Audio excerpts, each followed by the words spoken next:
Michael James, thank you so much for joining us today on Transformations to discuss the work of Sri Ramana Maharshi, also known as Bhagawan. Yeah, thank you. Now, how did you become involved in the teachings of Ramana Maharshi? Did you meet him personally and learn from him, or a follower later of his methods? No, I never met him because he left the body in 1950. I was born only in 1955, so I never met him. But uh, I don't want to talk much about myself, but very briefly, when I was 19, I went to India looking for something, but not quite knowing what I was looking for. A vague idea, I was looking for something spiritual, but um, and I was traveling around India for about a year and a half. And while traveling, I heard about him. But I didn't know much about him. So I came to Tiruvannamalai just to find out more. But I was expecting I would stay only a few days. When I came there, I read a translation, probably not a very good translation, but a translation of uh, one of his important writings called Nana. That's Who Am I? And as soon as I read that, I understood this is what I've been looking for.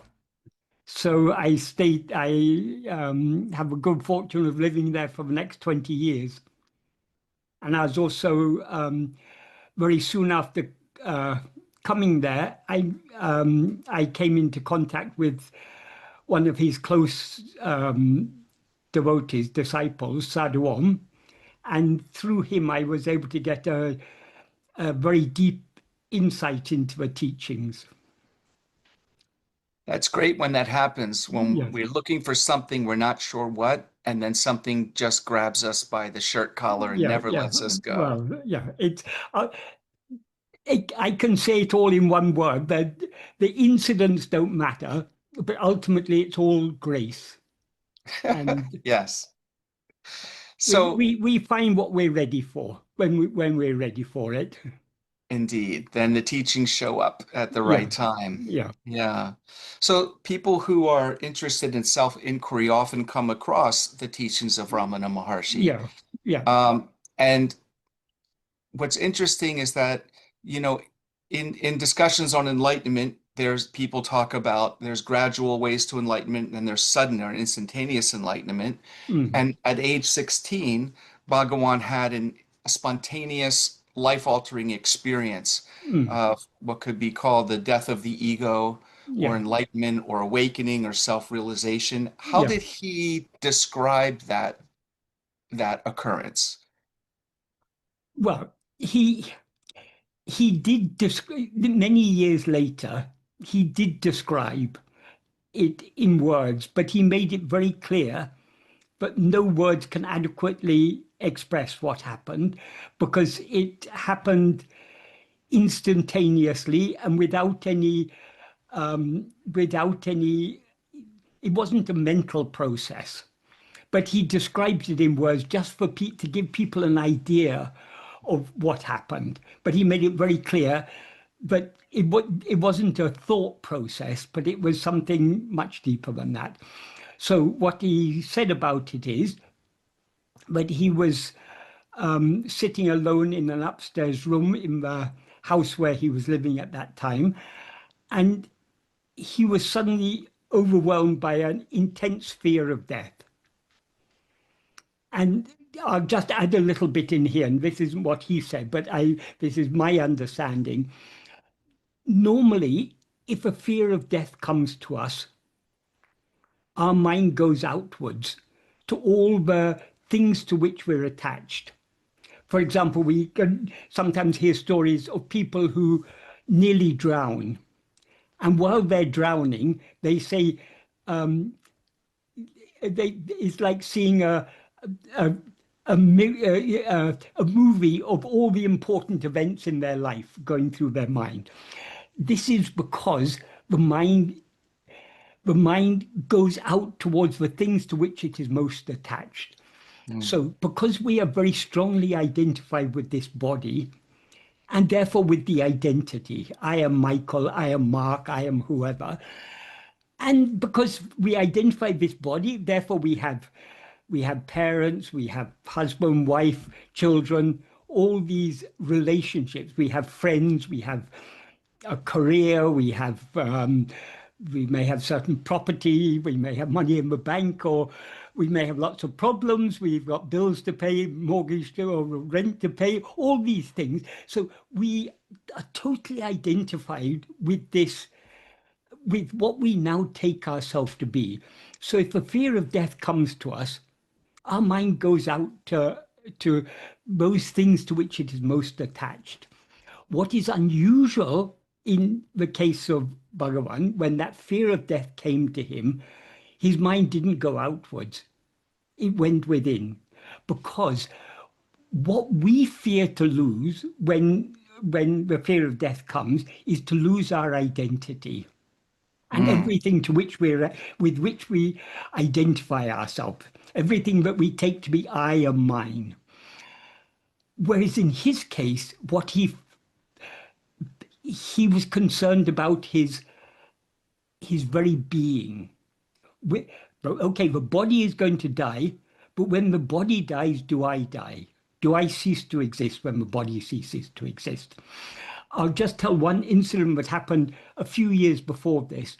When he was about 12 years old, his father suddenly passed away. And at that time, he was studying in some other town. So when his father passed away, he was quickly brought there.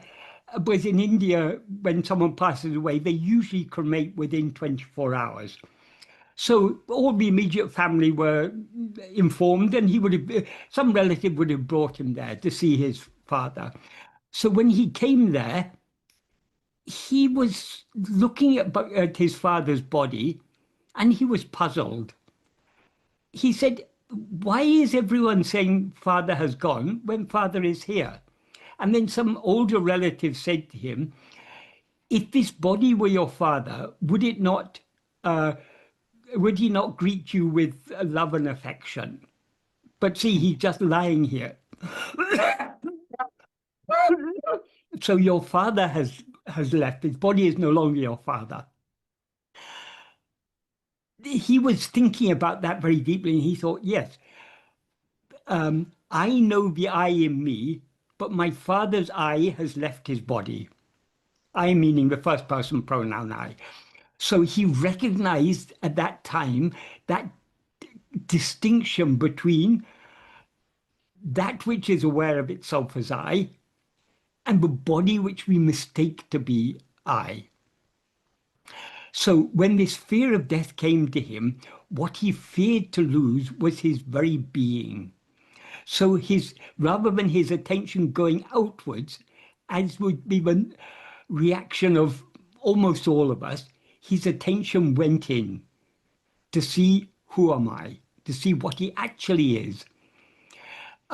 So he described it in words. He said, "Now this body is dead. It's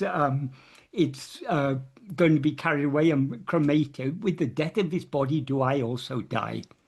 This is how he described it in words. But he made it very clear that it wasn't actually a reasoning process. It was just a spontaneous response to that fear of death, was his attention turned within to find out what he really is. And it turned within with so much intensity that he subsided and merged back into his eternal being, what he Wow. actually is. And that is the annihilation of ego. That is, ego is a false awareness of ourselves. As ego, we're always aware of ourselves as I am this body, I am this person, I am Michael, or I am Mark, or I am whoever. That the name is a name given to this body, which we take to be ourselves. So that which is aware of itself as I am this body, that is ego. But that's a false awareness of ourselves because this body is not what we actually are. So when the fear of death when the fear of death came to him and his attention turned within, he uh, he that ego subsided and merged back into the underlying reality, what we all actually are, namely the one infinite being. And so the ego is annihilated. So what remained is only that infinite being. The life of that body from then onwards is only in our view. It's only in our view that we see him as a body. What he experienced himself as is uh, is the one eternal, infinite, immutable, pure being, pure awareness, pure happiness, pure love. But we all actually are.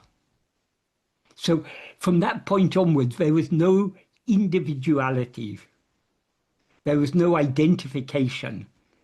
So though he outwardly appeared to be a person, just like everyone else, what was shining through that body was not an ego. Like when you're talking to me, there's there's an ego here that is aware of all this. So we say the eyes are the window to the soul. So through every pair of eyes, we can see a soul. We can see another uh, uh, individual like us. But in his case, there was no longer any individual there. So what was shining through that outward form is that eternal reality. Call it Brahman, God, Atma-swarupa, whatever we want to call it. It is that one eternal reality. Hmm. So it's almost like he was seeing in everyone else's eyes himself as that one reality staring back at himself, not himself in the ego Yeah, sense of the eye. well, that is how we explain it. Yes, But in his view, there were no others. right. That is what we see as multiplicity, He he saw. saw as oneness. Right, Because the ultimate reality is one only without a second. This is a term that occurs in one of the Upanishads. I think the right. Chandogya Upanishad. If I ekam eva advaitiyam, that means one only without a second. Hmm. Because that is the ultimate reality is infinite. Yes, And there can't be more. Anything, if anything were other than the infinite wouldn't be infinite. So for yes, him, there are no others. So we see him seeing us or seeing others because in our view, we see all this multiplicity. But what we see as multiplicity, he sees as the oneness, but we all actually are. hmm So with our mind, we cannot adequately comprehend his state, comprehend what he is. In order to know him as he knows himself, we need to know ourselves because he is not something other than ourselves. He is our own reality, appearing outwardly as if another person. Yes. In the stories of Sri Aurobindo, who had the same realization in prison and going when he was in court, he said he could see Shiva laughing at him from the judge's chamber and Shiva's face in every face of the jurors. And I wonder if there's any stories or writings or recollection of Bhagawan having a similar statement that when you're saying he saw the one in everything, was it like he was seeing that staring back at him in that kind of a similar way? No, no, no. That is, as I say, we cannot. His state is infinite. The Yeah. mind is finite, so the finite mind cannot grasp his state. Whatever experience Aurobindo had, it's some sort of a mystical experience, but Hmm. it's still there's an experiencer and something that is experienced. But Bhagavan was beyond that duality. of experiencer and experience, Mm. subject and object. He had transcended that duality completely, Yeah. because that duality is not real. It's an appearance. So long as we rise as ego, we experience ourselves as I am this, and we therefore experience all this multiplicity.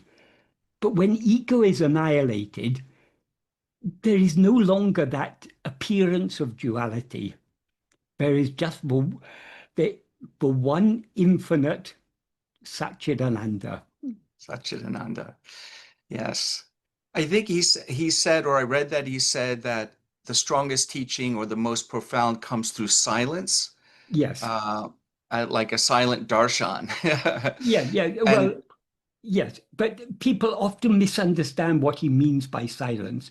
When he talks about silence, he's obviously not talking about vocal silence. He's also not talking about mental silence, mm, because these silences come and go. Sometimes our mind may be relatively silent, sometimes it may be relatively agitated. So it is not a silence that comes and goes. It is the eternal silence of pure being. That is, pure being is immutable. So in that mm, state of immutability, there's no metaphorical noise at all. The very rising of ourself as ego is the first noise. And all this multiplicity, it's all noise. Whereas he is the silence of pure being. And the reason why he said silence is the ultimate teaching, the real teaching, is that the reality cannot be revealed by anything other than itself, because there is nothing other than it. So the nature of reality is infinite and eternal silence, the silence of pure being. So that alone can reveal itself. So of his own accord, he never gave teachings to anyone. Whatever teachings he gave were were either prompted by circumstances or in answer to people's questions.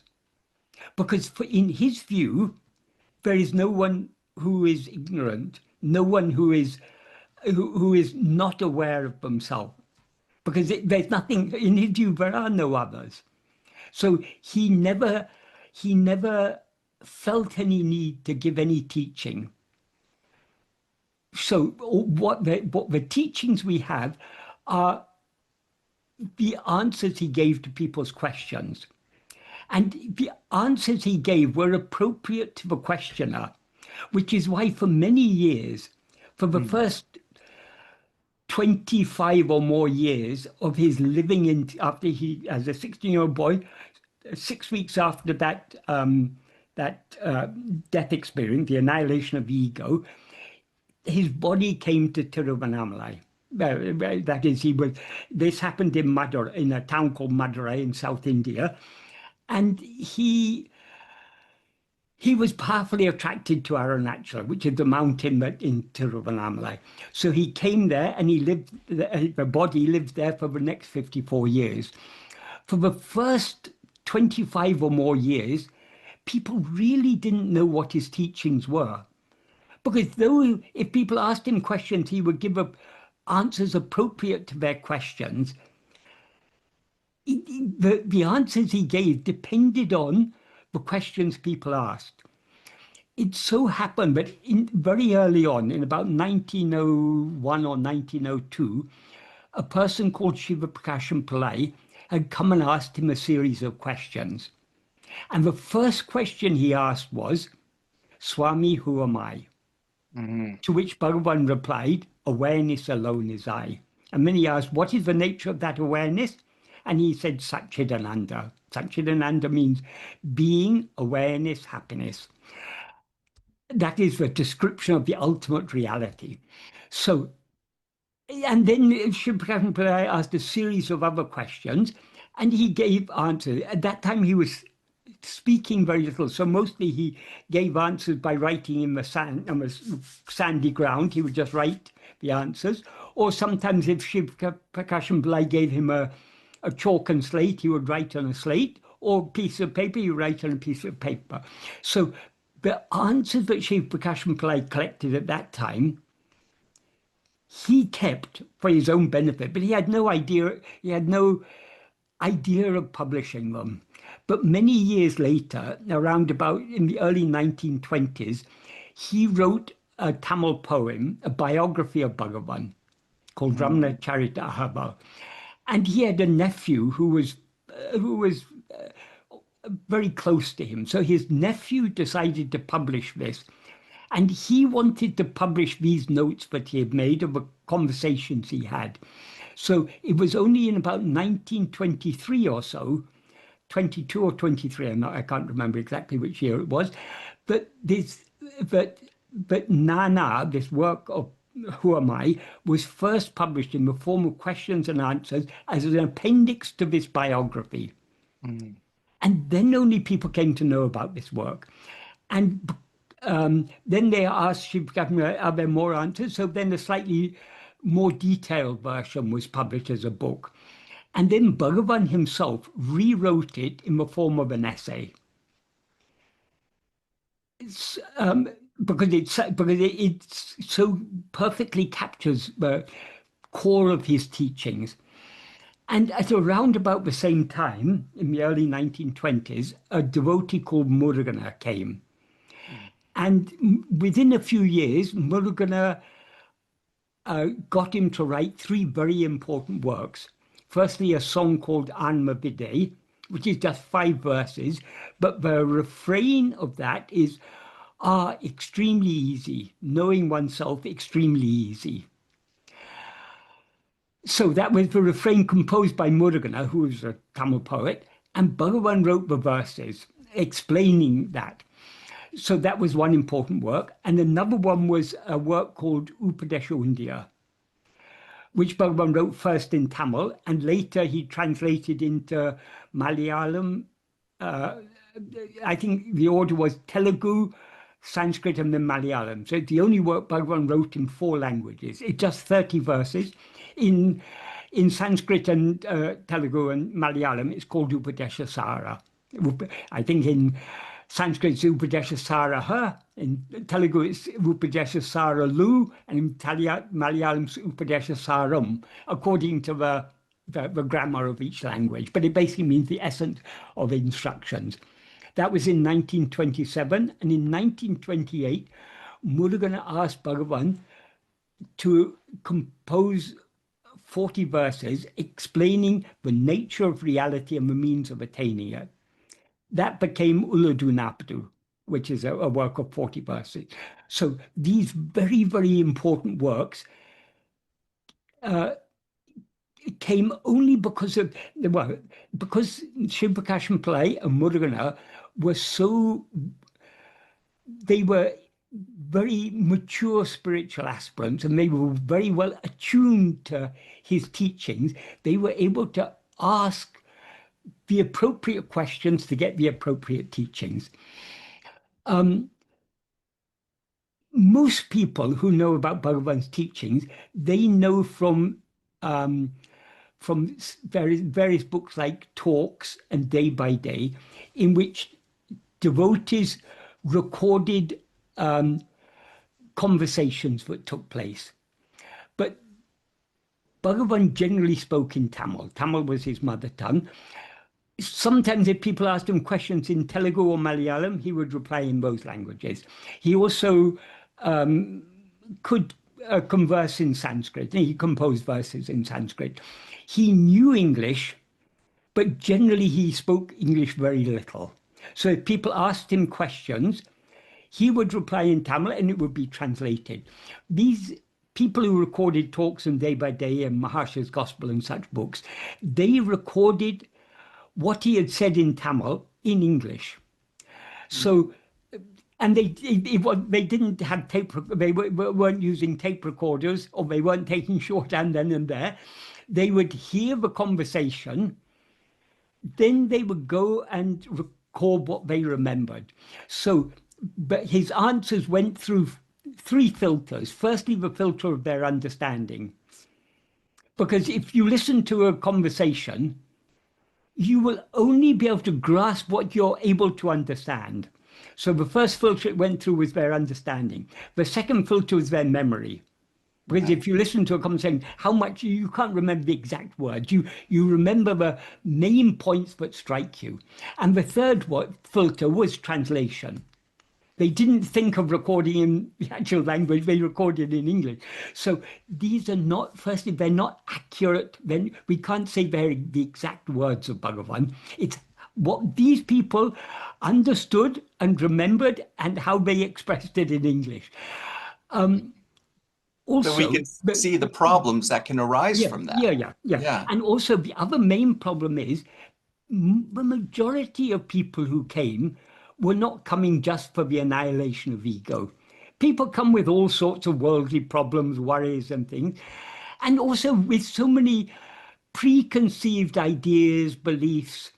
So people were often coming and seeking approval for what they were already doing. Hmm. So they would ask him questions about puja or japa or dhyana. Puja means worship, japa means repeating a name of God or a mantra, and about meditation, all these things. So he answered the questions according to the question, according to the what was appropriate to the question that was asked. It's recorded in talks. In one place, Swami Yogananda, Hmm. who was had gone to America and started the Self-Realization Fellowship, and later wrote his biography called Autobiography of a Yogi. He came to Bhagavan in the mid 1930s, and one question he asked Bhagavan was, "What teachings can be given for the what teachings should be given for the uplift of the masses?" Bhagavan replied, "Teaching cannot be given en masse. Teaching has to be according to the taught." Hmm. So that very much expresses not only Bhagavan, but all great sages. They give teachings that are appropriate to the people who are asking the question, the people who are seeking guidance. So if it weren't for people like Shiva Prakasham Pillai and Murugana, we wouldn't really know what the core of Bhagavan's teachings were. People Right. say, oh, Bhagavan approved all spiritual paths. Yes, in a sense, but in Upadesha Undya or Upadesha Saram, he very clearly explains the efficacy of different paths, and he grades them as which is more efficacious. Hmm. Because other spiritual paths, their means to purify the mind. And purification of the mind is very necessary because the impurities in the mind are what are called vasanas or samskaras. That is the inclinations. Very specifically, they're called Vishaya vasanas. Vishaya means objects of phenomena. So the inclination we have to attend to and to experience Vishayas, objects of phenomena, in other words, anything other than ourselves, these are called Vishaya vasanas. And the Vishaya vasanas are the seeds that give rise to likes, dislikes, desires, attachments, hopes, fears, and so on. So long as we have strong Vishaya vasanas, our mind will always be going outwards. So we will not be willing to turn within and merge back into our source. So these Vishaya vasanas are the impurities. These, the aim of any spiritual practice is to purify the mind. In other words, to reduce the strength of those outward going inclinations. So, for example, the path of bhakti begins with worshipping God as if God were something other than ourselves. So, and it has to be motivated by love because most people who worship God, they're not worshiping God for the sake of God. They worship God for what they can get from God. Majority of people who go to temples or churches or mosques or synagogues or whatever, why do they go there? Because they want something from God. That is, they want good health. They want They want to be free of problems of life. They want they're concerned about the welfare of their family and everything. This is human nature. So the majority of religious people are, are for them, God is a means to an end Mm. rather than an end in themselves. And that's So not true bhakti, though, right? Like that, bhakti well, yoga, yeah, the yeah. path of Well, love. that is. It, I mean, if we want to fulfill our desires, it's better to rely on God than to rely on cheating your neighbor or whatever. So, Yes, I mean, yes. it's a step on the, it's part of the evolution of the soul. And this evolution of the soul takes place over um, so many lifetimes. And the soul means nothing but ego. So we progress gradually over, we evolve gradually over so many lives.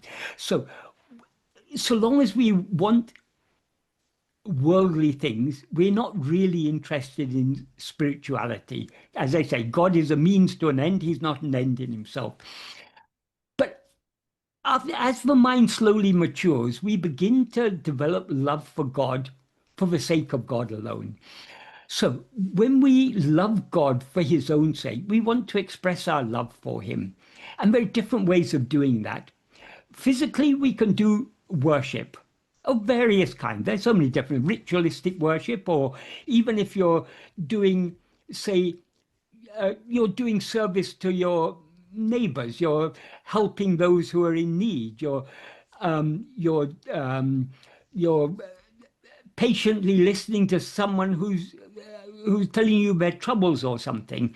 If you do this with the attitude that you're doing it for God, that you take whoever is in need, not to be someone below you, but God has come in that form, and it's an opportunity for you to serve God by serving your neighbor. You know, but love thy neighbor as thyself, all that sort of thing. That's all. If you're doing it with the attitude, not that I'm superior, I've got money, Right. so I give to this poor person, Not as uh, an ego and ploy. I'm going to get lots of punya, I'm going to get lots of merit, and I'm going to go to heaven or whatever, and this wretched fellow is going to go to hell or whatever. If you do it with that attitude, that no. But if you do it with the attitude that it is God in that form that you are serving, that is also a good worship.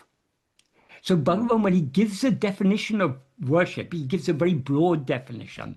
But basically, he says, Ennuru Yabam. That means all the eight forms. The eight forms it's a theological concept in Shaivism. Yeah. But God has eight forms. The five elements, that means all material things, the sun, the moon, and living beings. So any service, even if you, for example, if you're concerned about the environment, the damage we are doing to the environment and the harm that it's causing to other people and other species, if you try to live a more eco-friendly life, if you consider this is all God's creation, so I shouldn't spoil God's creation, I should take care of it. That can also be, if you do it with the attitude that you're doing that as a service of God, that's also good worship, good worship of God. So Bhagavan gives a very broad definition of worship. But he says, more efficacious than that is japa. Mm. Japa means you're repeating the name of God. And when he deals with that, he says, better than singing hymns of praise is japa. Better than japa done aloud is japa done softly within the mouth. Better than japa done softly within the mouth is japa done mentally. That's a kind of meditation. When he says better, I'm referring here to verses in Upadesha Undya or Upadesha Saram. When he says better, he means more efficacious in purifying the mind. Because these Mm. are all means to purify the mind.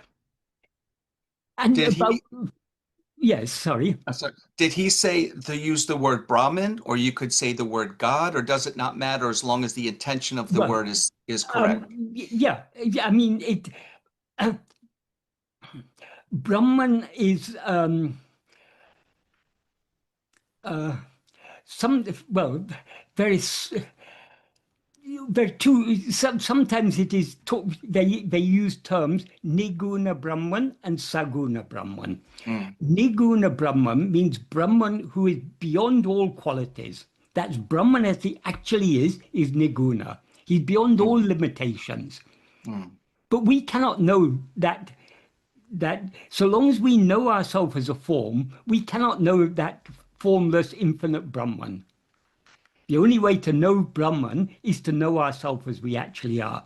So there, in our view, Brahman seems to be Saguna. So Saguna Brahman, that means Brahman with qualities, with limitations or whatever, that is God. So God is Brahman as he is perceived by us, as or conceived by us. mm, Because mm, we cannot adequately conceive of that which is infinite. We can have an idea of God is infinite, God is formless, God is infinite, eternal, immutable, all these things. but But that's these all. are all concepts, and concepts are mental forms. So we cannot know the real formless nature of God so long as we know ourselves as a form. Right, So when we know God, we know that's why in Hinduism, God is worshipped in so many forms.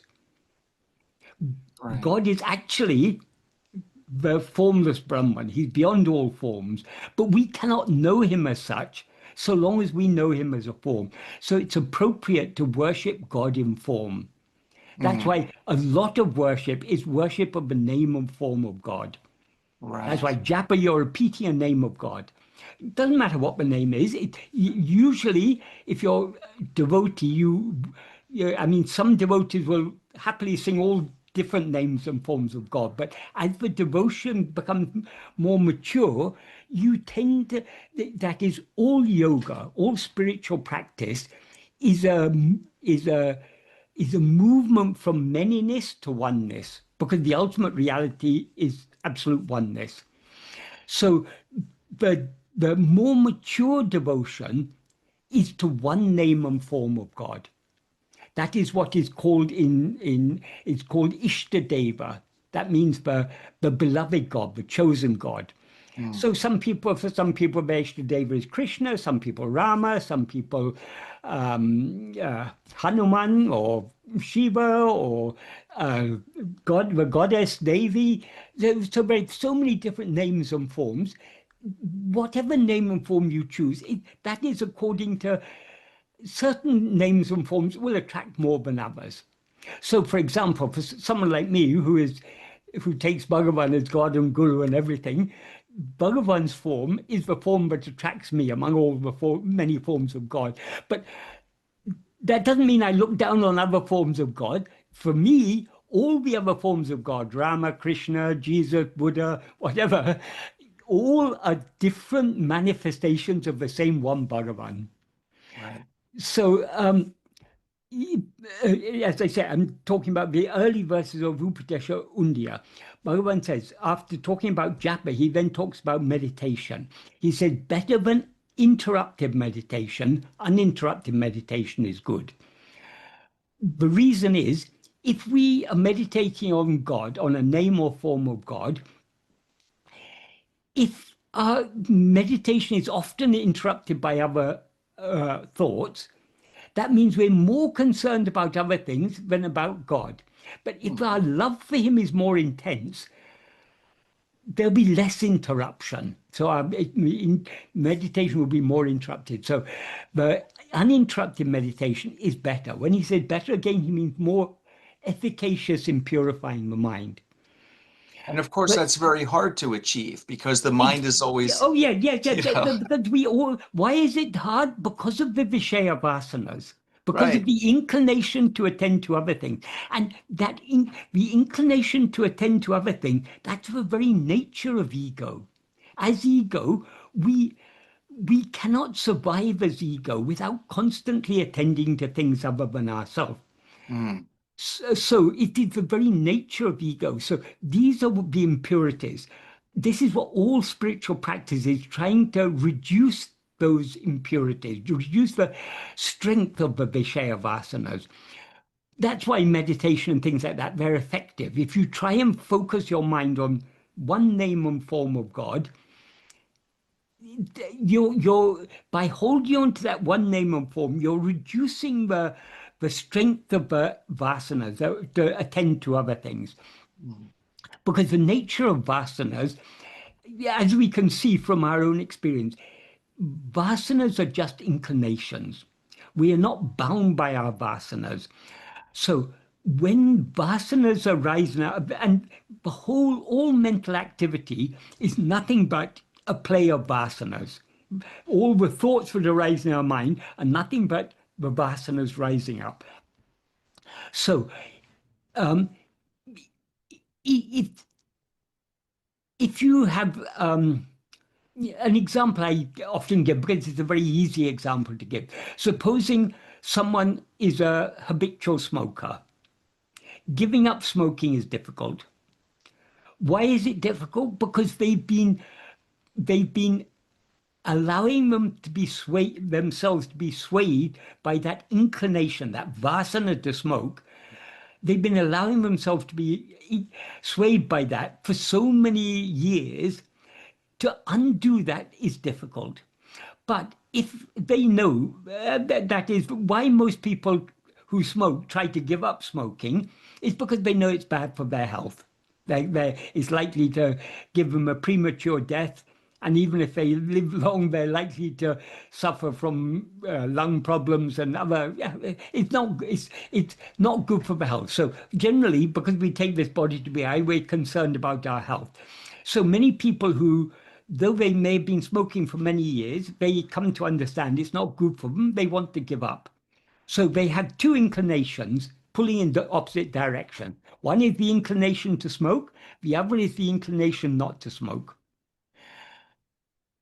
If they keep on yielding to that inclination to smoke, they will not be able to give up. But if they decide, no, I must avoid this, and they every time the inclination to smoke arises, they say, no, not now, not now. They put it off. That inclination loses its strength, and the inclination to maintain their health by not smoking gets strengthened. So in in any spiritual practice, our aim is to focus the mind on one thing and thereby reduce the strength of the dissipating Vishaya vasanas. So this is the efficacy of any type of spiritual practice. And of course, devotion, that is, in order to focus on one thing, the devotion or love is a very powerful motivating thing. If you have love for something, if you supposing someone who is very, very dear to you is critically ill in hospital, whatever you may be doing, in the back of your mind, the thought of your friend, your loved one, will be there in the back of your mind. Are they going to recover? Are they not going to recover? The mind will naturally be dwelling on that because of the love.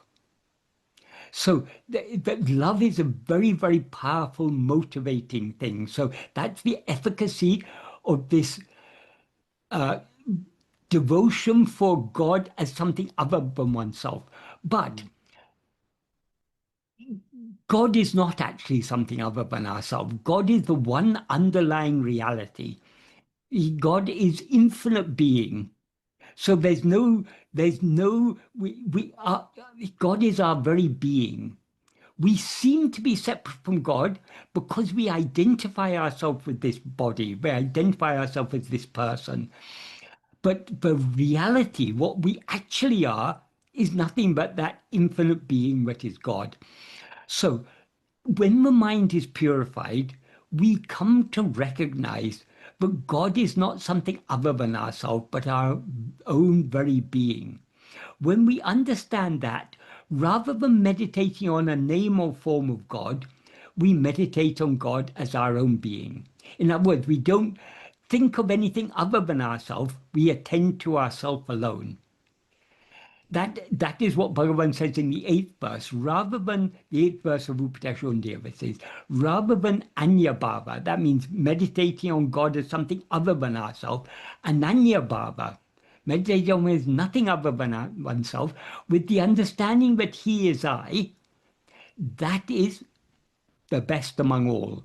When he says best among all, that is the most efficacious means to purify the mind. Not only is it most efficacious means to purify the mind, it is the only means to eradicate ego, which is the root of all impurities. Mm. So, and then in the next verse he says, by the strength of that meditation, implying the meditation on oneself alone, being in the state of being, which transcends all bhavana. Bhavana there means mental activity, meditation. If you're meditating on God as something other than yourself, that's a mental activity. Whereas if you attend to ourself, that is a subsidence of mental activity. So being in the state of being, which transcends all mental activity, that is the supreme devotion. So to understand this, we need to understand a bit more about Bhagavan's teachings. One thing that he made clear in many places, but particularly clear in verse 25 of Uludunapadu, that's the 40 verses on what is, he says, he describes ego as a formless demon. It's formless because it has no form of its own. But what has no form of its own also has no separate existence. Mm. So, in its formless state, ego is not ego at all. It comes into being as a separate entity by grasping form. So, what he says in that verse is, he puts it very, very compactly. Grasping form, it comes into being. Grasping form, it stands. Grasping and feeding on forms, it flourishes abundantly. Leaving form, it grasps form. What he means by that is when he says grasping form, it comes into being, that is, as soon as we rise as ego, we project a body and experience that body as I. We can see this in dream.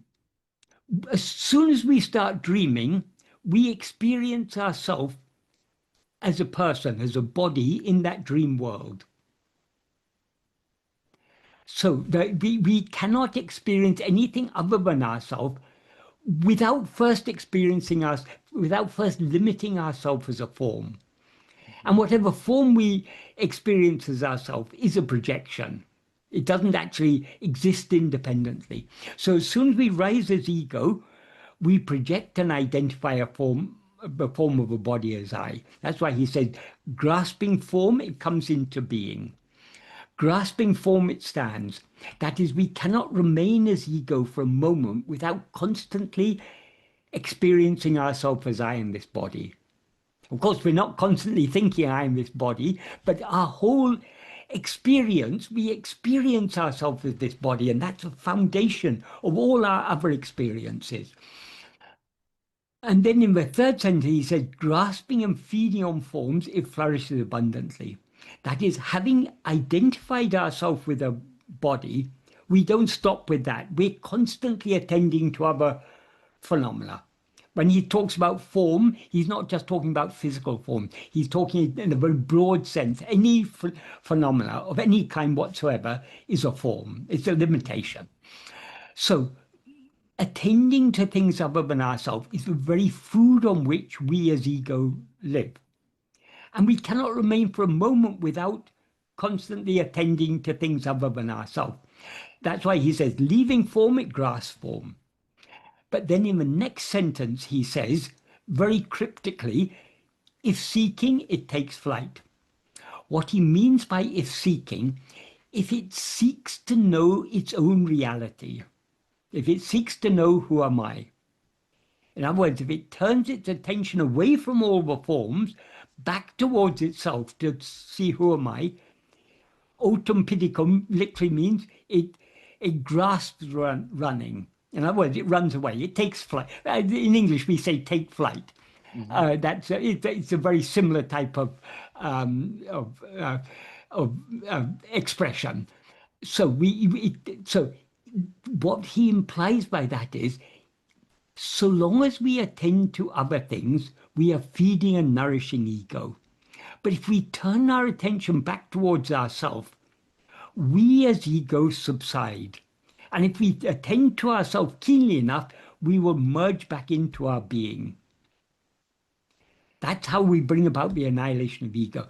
Since such is the nature of ego, the only way to bring about the eradication of ego is by self-attentiveness or self-investigation, Atma-vichara. It's often translated as self-inquiry, but this word self-inquiry tends to be a little bit misleading because inquiry tends to imply asking questions. And when people hear the inquiry, who am I? They think they're to sit there asking themselves, who am I?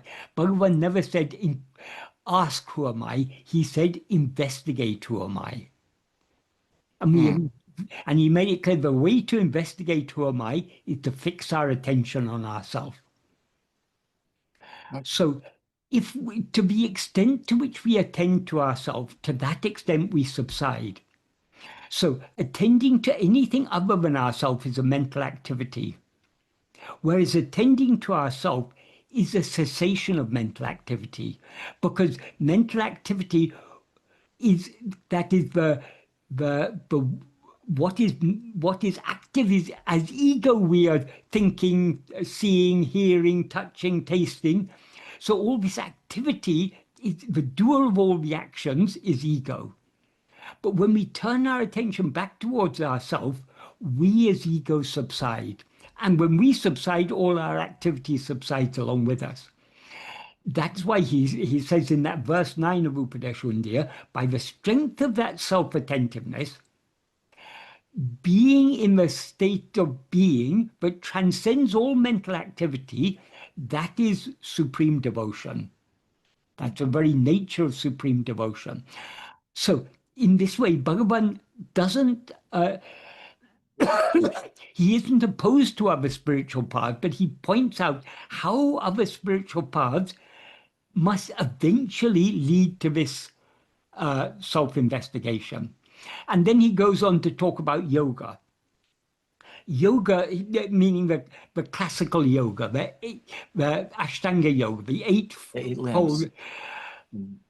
What is that is the eight limbs of yoga are yama and niyama. That's basically all the um, all all all the do's and don'ts. You shouldn't cause harm to others. You shouldn't. It's all the moral and ethical restrictions, which are the very foundation of any type of spiritual practice. So yama and niyama is common to all forms of spiritual practice. Then he says asana. Asana means simply posture. Most meditators sit in meditation, but he doesn't, Patanjali, that is, doesn't dwell, Patanjali, who wrote the Yoga Sutra, he doesn't dwell much on the asana. He just mentioned that. That's one of the limbs. And then the fourth one is pranayama. Pranayama is a means for curbing mental activity. And then the next four are um, I've forgotten what the next one is called. It's basically withdrawal. You should withdraw your attention from other things. Uh, Uparati, or I can't remember what it is now. I can't remember the technical term. Then dharana. Dharana means focus. You're focusing your mind. Then the focus leads to meditation, which is deep focus. And that leads to samadhi, which is even deeper focus. So all these are common to all spiritual practices except for pranayama.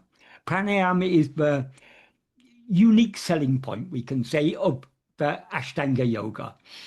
And the aim of Ashtanga Yoga, as Patanjali makes clear from the very beginning, yoga's chitta vritti nirodha.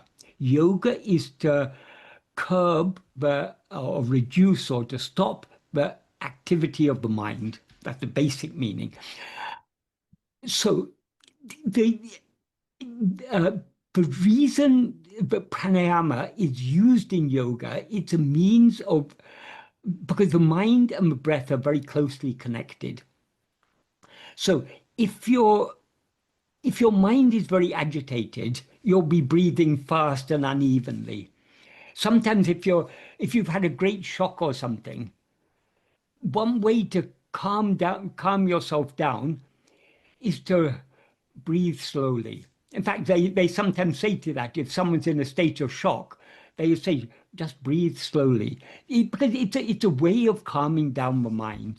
So pranayama is there are very elaborate techniques for how many matras. Matras means moments you should breathe out, how many moments you should breathe in, how many moments you should do the retention. It can be quite elaborate, but this is all a means to curb the mental activity. However, as Bhagavan made clear, if you stop the mind by or curb the mental activity by means of pranayama, it will work so long as you restrain the breath. As soon as you stop restraining the breath, the mind will come out and start wandering again under the sway of its vasanas. So Bhagavan says, therefore, if this is in Nanar actually, he says this, pranayama is a means to restrain the mind, but it will not bring about manonasa, which means the destruction of mind. So the so when Bhagavan talks in Upadesha Undiyar, when he talks about pranayama, about yoga, he focuses only on pranayama because, as I said, that's a unique selling point of yoga. And he explains why it's efficacious, but because the mind and breath, they originate from the same source. If you control one, you control the other. If you calm down your mind, the breathing will calm down. If you calm down the breathing, the mind will calm down. So it's an effective means to calm the mind. But then he says in the 13th verse of Upadeshandaya, but dissolution of mind is of two kinds, laya and nasa. What is in laya will rise again. What is in nasa will not rise again. Nasa means annihilation, eradication. So sleep, for example, is a state of manolaya. We fall asleep because we're too tired to continue Mm. our mental activity. So out of tiredness, we fall asleep. There are other types of manolaya. For example, if you're going to have a major surgery, you'll be given general anesthesia. That is a drug-induced manolaya. You can bring about manolaya by means of pranayama. That is what they usually call samadhi. But these are all just temporary dissolution of mind. They're not permanent. In order to bring about the permanent dissolution of mind, the only means is self-investigation. Because only by self-investigation you're cutting at the very root of arising. That is, as I said earlier, ego is a false awareness of ourselves. As ego, we're always aware of ourselves as I am this body, I am this person, I am Mark, I am Michael, or whoever. So that is a wrong identification because this body, this person is not what we actually are. So the mistaken awareness of ourselves, the awareness of ourselves as something other than what we actually are, can be removed only by correct awareness of ourselves. In other words, only by being aware of ourselves as we actually are, can we eradicate ego. Just like if you see a rope and mistake it to be a snake, the only way to remove that illusion that it's a snake is to look at it very carefully. If you look at it very carefully, you say, oh, it never was a snake, it was only just a rope. Likewise, if we look at ourselves carefully enough, we will see ourselves as we actually are, which is as the infinite being, awareness, happiness, love, Satchidananda, but we actually are. And thereby uh, we will eradicate this false identification.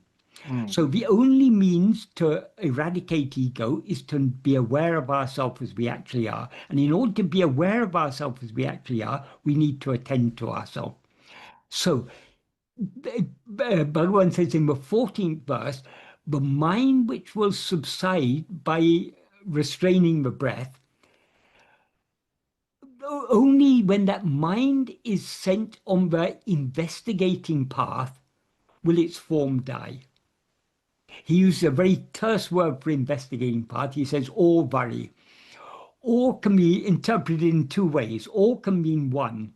So it can mean only if the mind is sent on the one path, but or is also the root of a verb, but means to know or investigate. Mm. So it means the investigating path. In other words, the path of self-investigation. So other means pranayama, it's effective means to calm the mind. And if you take it far enough, you can go into samadhi and remain in samadhi for any amount of time. But that's not our aim, because sooner or later the mind's going to rise again, and all the vasanas, just like when we wake up from sleep, the same vasanas that were there the previous day are going to rise again. We can't get rid of, we can't weaken vasanas in a state of laya. So it's only in the waking state that we can curb these outward going inclinations.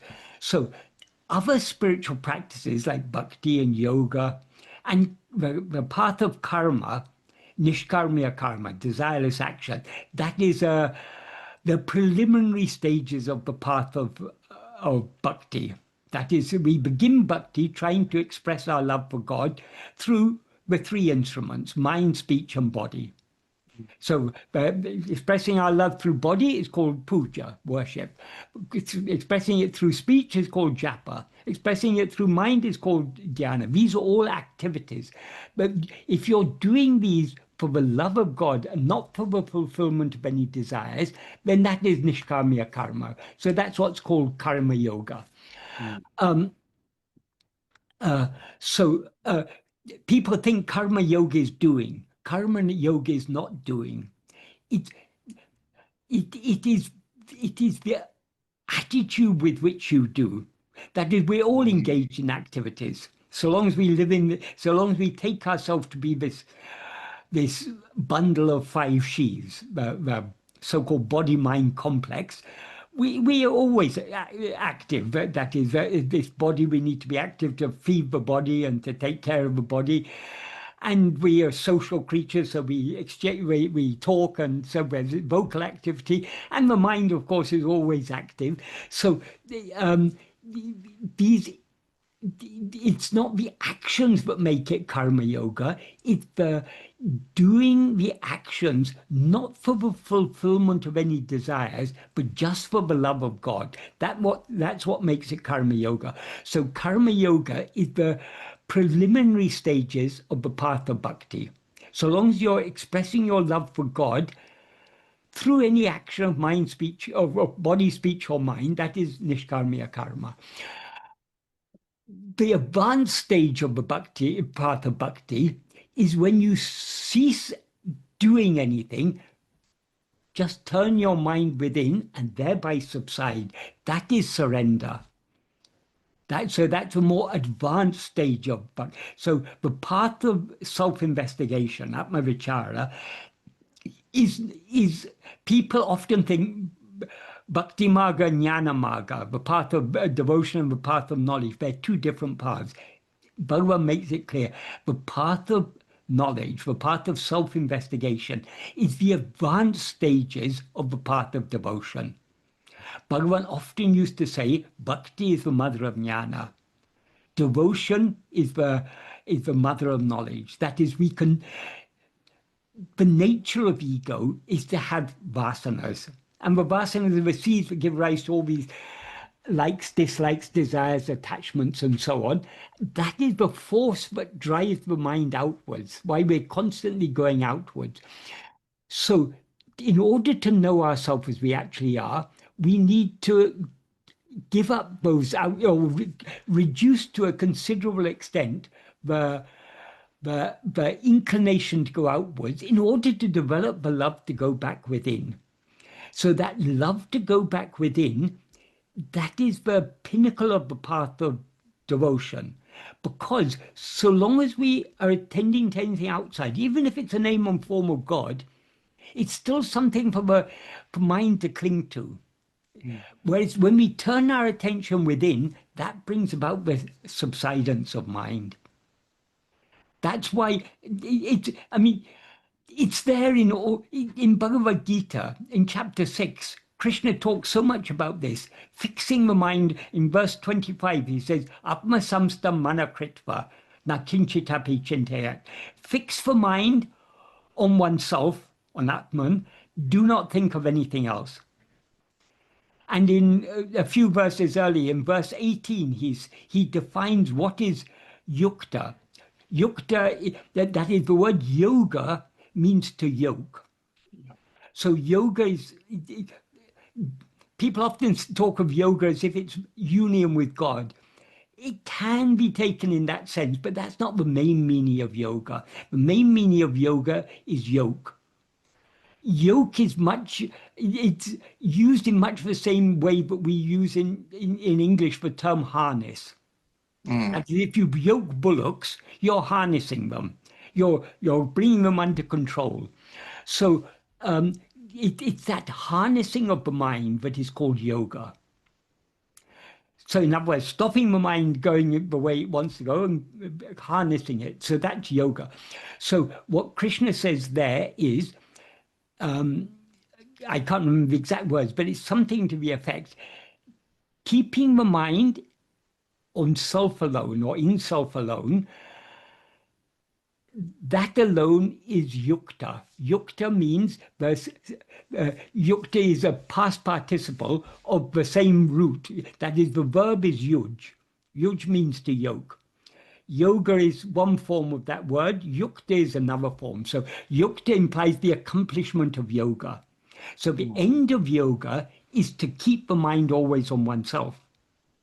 So it's these teachings are there in the ancient texts, but Bhagavan has given a fresh emphasis to this core teaching of self-investigation, and he's clarified it in so many ways.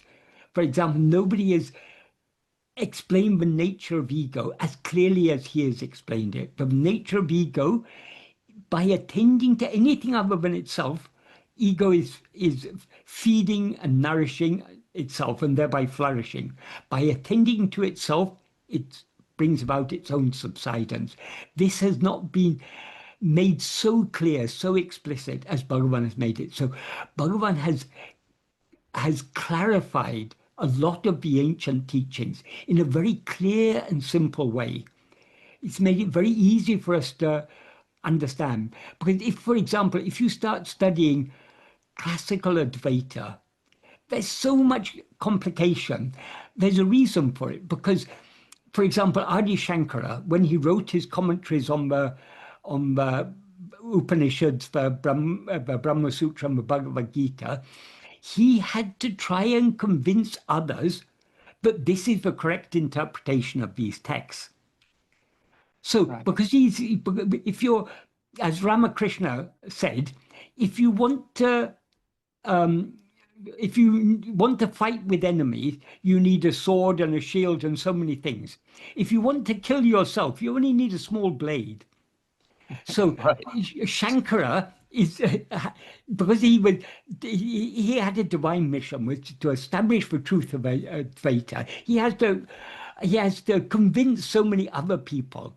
So that is why he had to give many elaborate arguments, but are not necessary for a real spiritual aspirant. And after Shankara, there were so many other schools of thought that were constantly attacking Advaita, trying to find fault with Advaita, because Advaita won't appeal to everyone. Many people, it just doesn't appeal, which is fine, because everyone, what appeals to us depends upon our level of spiritual development. So Advaita is the final, the ultimate. So it won't appeal to all people. So many people will be attacking Advaita. So those who identify themselves as I am Advaitin, they were always trying to fend off the attacks. The attacks mean they're logical. People try to find logical faults, or they try to say, no, this is not the interpretation of that text. It should actually be interpreted in this way. So over the years, Advaita became more and more complex. And the more complexity, the Advaita is the simplest of simple things, because the ultimate, the meaning of Advaita means non-two-ness. But what it essentially means is one only without a second. What can be simpler than one only without a second? So of course, once we say there's one only without a second, we have to explain all this multiplicity. So the classical answer of Advaita to that is this multiplicity is an illusory appearance. It's not real. But what is real is the one. But manyness is an illusory appearance. But because of all the different arguments against Advaita, then more and more elaborate explanations were given. And also not everyone is, even the people who say they're Advaitins, not everyone is really ready to accept Advaita in its purest form. So people have diluted the teachings of Advaita in so many ways. So Bhagavan came to give Advaita in its pure and simple form, and most important of all, to emphasize the practice. Because many people they study all these ancient texts, but they fail to grasp the real heart of it. I For think what example, happens is a lot of people get into the intellectual scholarly pursuit of exactly, reading about these things rather exactly, than putting exactly. them into practice. Exactly. And so they after some time they fail to grasp what the practice is. For example, in the Upanishads it said, there is one only without a second, you are that. When it is said you are that, what should our response be? There's a verse in Ulladu where in verse 32, I'll just read to you the verse. As always with Bhagavan's verses, he packs a lot of meaning into a few words, but I'll first Wonderful. read I'll read the exact meaning of the verse. When the Vedas proclaim that is you, instead of oneself being, knowing oneself as what, thinking I am that, not this, is due to non-existence of strength, because that alone is always seated as oneself. What he implies by this is, when the Vedas teach us that is you, what should our response be? Or, if that is me, then who am I? That is the reason the Vedas say that is you, is we, we, we, we are all, as ego, we are dissatisfied. We're always seeking something. Because we seem to be lacking something, the natural thing is to seek what we're lacking outside ourselves, to fill the seeming inner emptiness. So we look for happiness, knowledge, God, whatever it is, we look outside ourselves. The Upanishads say what we are seeking is not outside ourselves. You are that. Their intention is to turn our attention back towards ourselves. So rather than seeking God or Brahman or happiness or knowledge or anything outside ourselves, we need to turn our attention back to ourselves. That is the practical implication of this Mahavakya, you are that. But as you say, people reason about it, and how can you be that, because you're this small person and that is this big Brahman. So they analyze each of the words and try to, it becomes unnecessarily complicated, because the essential message is very simple in 3 words: tat tvam asi, that you are. That's all it means. It's so simple. The implication is, if that Brahman is me, then how am I to know Brahman? Only by attending to myself. Brahman is not something out there, not some very big thing, because that's all a mental concept of Brahman. What Brahman actually is my own being. So that's why he says, in, instead of oneself being knowing oneself, being means if we know ourselves as we actually are, we subside and remain as being. That's the, as I say, he puts, in very few words, he packs a lot of meaning. As what means how to know ourselves, we need to investigate what we are. Not to ask the question, what am I, but to look within to see what we actually are. It's not just a questioning, it's an investigation. We can know what we actually are only by attending to ourselves. If you want to Mm, see something, you have to look at it. If you want to see what we are, we have to look at ourselves. Of course, we can't look at ourselves with our eyes or anything. Looking means turning our attention back within. mm, So that is what we should do. But instead of that, people who, when he says due to non-existence of strength, the word he uses for strength implies the strength of uh, of firstly the strength of viveka, of understanding of what is actually intended. And it also implies the strength of bhakti and vairagya. Bhakti is the love to know what we actually are. Vairagya is the freedom from desire to know other things. So we need that strength of viveka, bhakti, and vairagya. If we don't have that, instead of investigating what we are, we'll be thinking to ourselves, I am not this body, I'm that Brahman. Yes, we need to understand we're not this body because otherwise we can't investigate ourselves. If I take myself to be this body and you say investigate yourself, I can sit in front of a mirror and look at myself, or I can dissect myself or whatever. But we need to first understand what we are not. But mm. that's only all this analysis to understand what we're not. That is that is preliminary.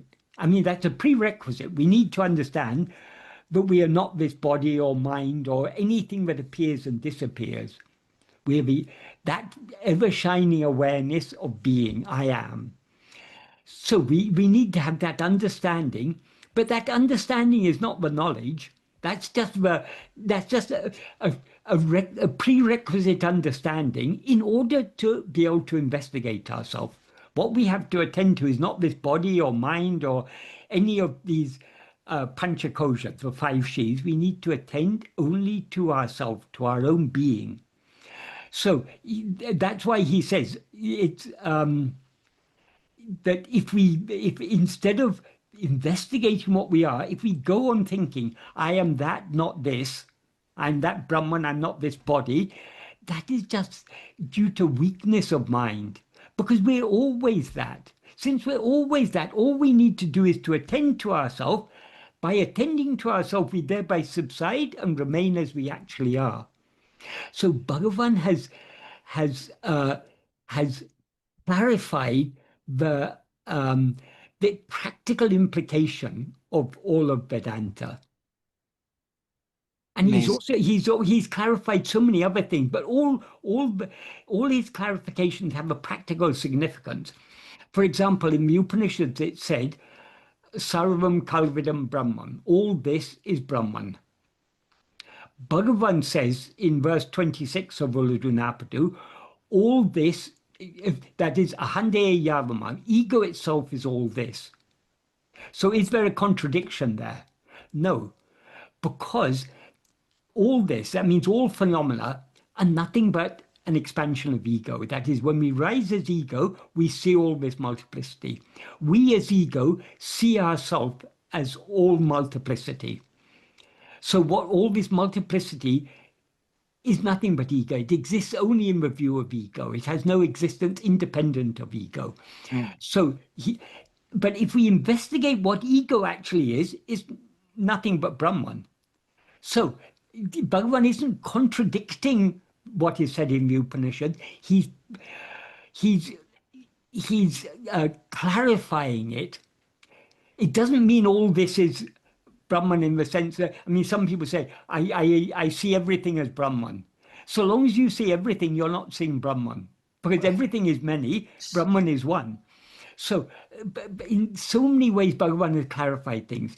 In the number of Upanishads, it's said how this world is created, just like a spider spins out the thread from within itself and withdraws it back into itself.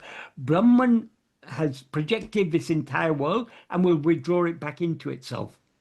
But Bhagavan says in Nana, he uses the same analogy, but he says it's the mind that has projected everything and that is withdrawn. It's not a contradiction because the mind, if we investigate what the mind is, that essentially the mind is nothing but ego. When we use the term mind, we can use it in two senses. Term mind can refer to totality of all thoughts, all mental phenomena, all thoughts, feelings, memories, perceptions, and so on and so forth. So mind can be a collective name. But as Bhagavan says in verse 18 of Upadeshundya, of all the many thoughts that he says there, thoughts alone are the mind. But of all the many thoughts, the thought I, namely ego, is the root. Why is that? Because the only thought that is endowed with awareness is the thought I, ego. Mm. So it's only in the view of ego that all other thoughts exist. So ego is the root of the mind. So what the mind essentially is nothing but ego. So when he said the mind projects everything like a spider spinning that is you've probably seen the spiders they from the ceiling they come down and then they go up again. They're extending that thread out of themselves and they draw it back into themselves. So it's a very nice analogy. But Bhagavan says it's the mind that does that.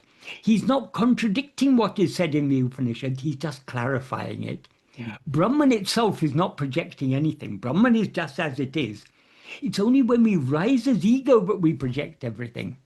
But if we as ego investigate what we actually are, we are nothing but Brahman, which is Okay. not in any way contradicting, because that's exactly what Shankara says. Brahman alone is real, Brahman Satyam, Jagat Mithya, the world is unreal, Jivo, Jivo Brahmeva Napara. The ego, the jiva, the soul, that's ego, is nothing but Brahman. Nice. So from all of that deep explanation, which all points to the same few words, Yes. just like It's very, Shankara, very simple. Yes. right? But we need this much explanation for the mind to Yeah, grasp it. but yeah, Yes, because the mind is going outward, but we right, do need explanation. The danger is over-explaining things. right. In And getting classical, caught up in the in yeah, explanation. in Yeah, classical Advaita, things have been explained and over-explained, and in fact, many explanations conflict with each other if we think about them right, carefully. The reason, I mean, all those explanations are good, but the explanations are given at different levels to suit people. right, So we need to be discriminative about the explanations. And we need to see explanations for what they are and the level at which they're directed. right. Did Bhagawan ever talk about there being stages to realization, or just once you hit realization, that's it? Bhagavan clarified many things. In some texts, they talk about the Sapta Jnana Bhumika, the seven stages of jnana. The first three are stages of aspiration. I mean, there are different stages on the path. The next four are all states of jnana.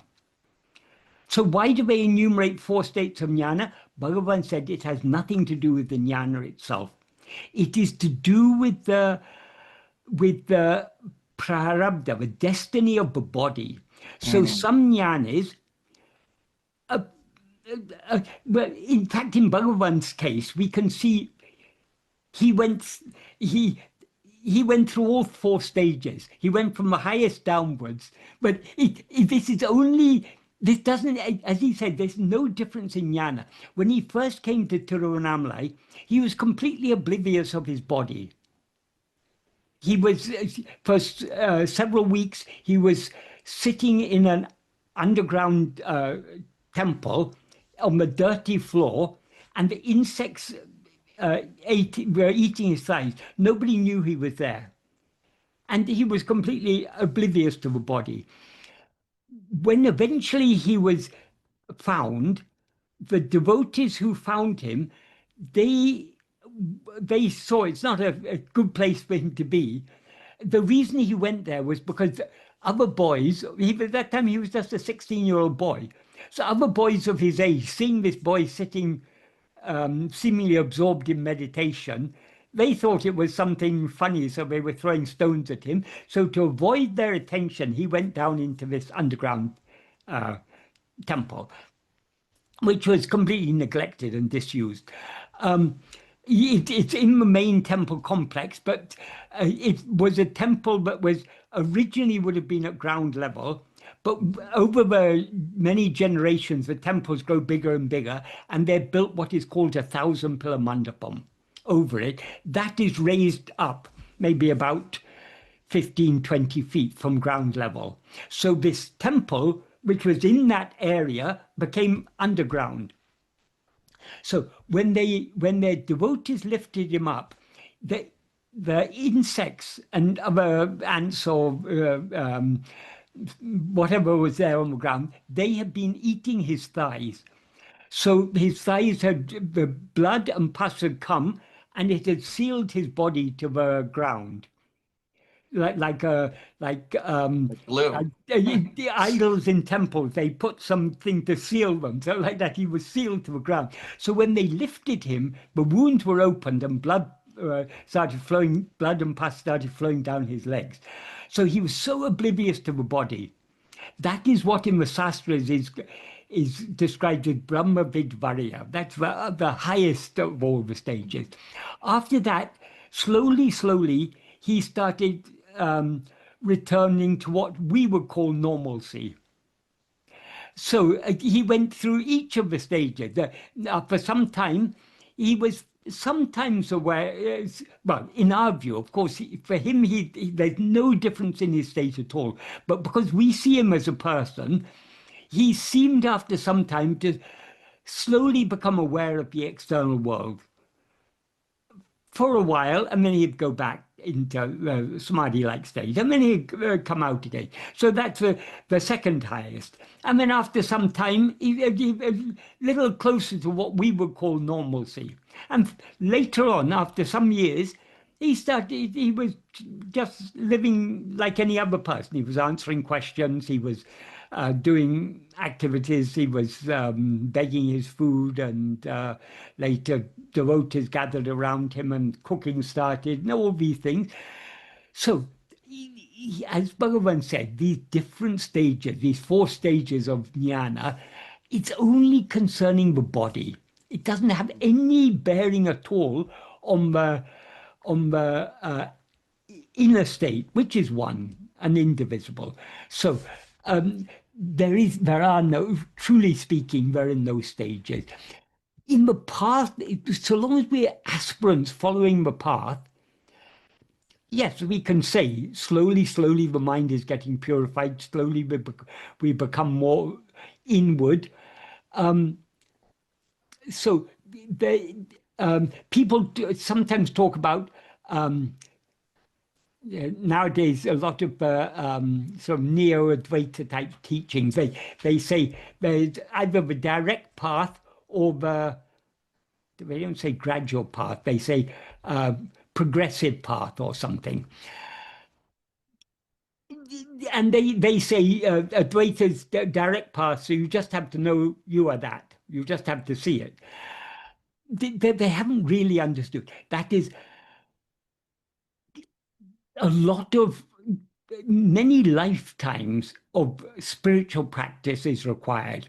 We don't know how many we've been through, so we need not be disheartened. Oh, I've still got many. We don't know where we stand on exactly on the spiritual. We just need to we know the direction we need to go in, which is going back within. We need to just go there. And it takes time because the vasanas are so strong to slowly, slowly wean our mind off its vasanas. It takes time and effort and dedication and devotion and perseverance. So the path takes some time. But this is when Bhagavan called this the direct path, why he called it the direct path is we are turning our attention back to ourselves because our aim is to know ourselves. The direct means to know ourselves is to attend to ourselves. These a lot of people they mistake direct path to mean an instantaneous Mm. path.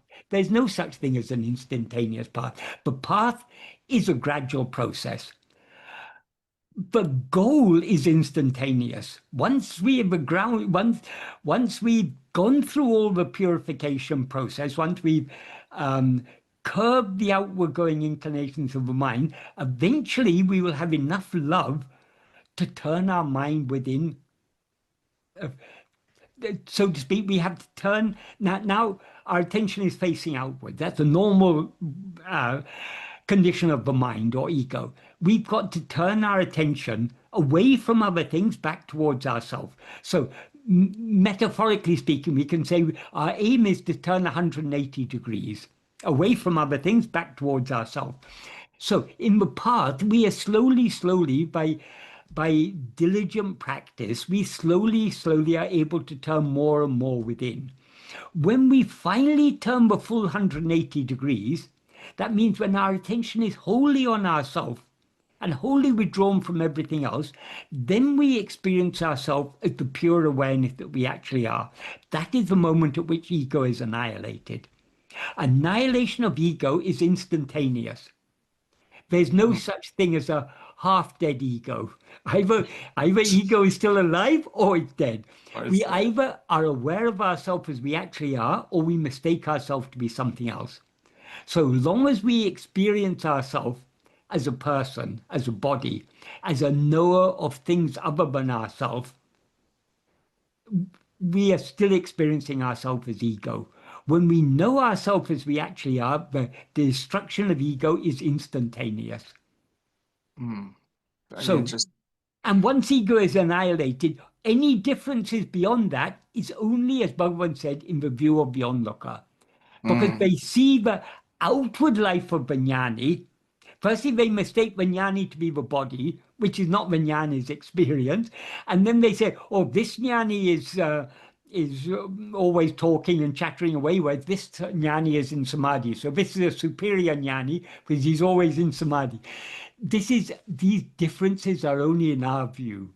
And it's in our ignorance that we judge one as higher, one as lower. It has the state of jnana is one. Mm. Bhagavan often used to say, the jnani is not a person. Jnana alone is the jnani. Because jnana means pure awareness. Jnani means what knows that pure awareness. What knows pure awareness is only pure awareness. Because pure awareness can never be an object of knowledge. We can never know ourselves as an object. So Bhagavan sometimes said, it's not a knowing like any other type of knowing. We know ourselves just by being ourselves.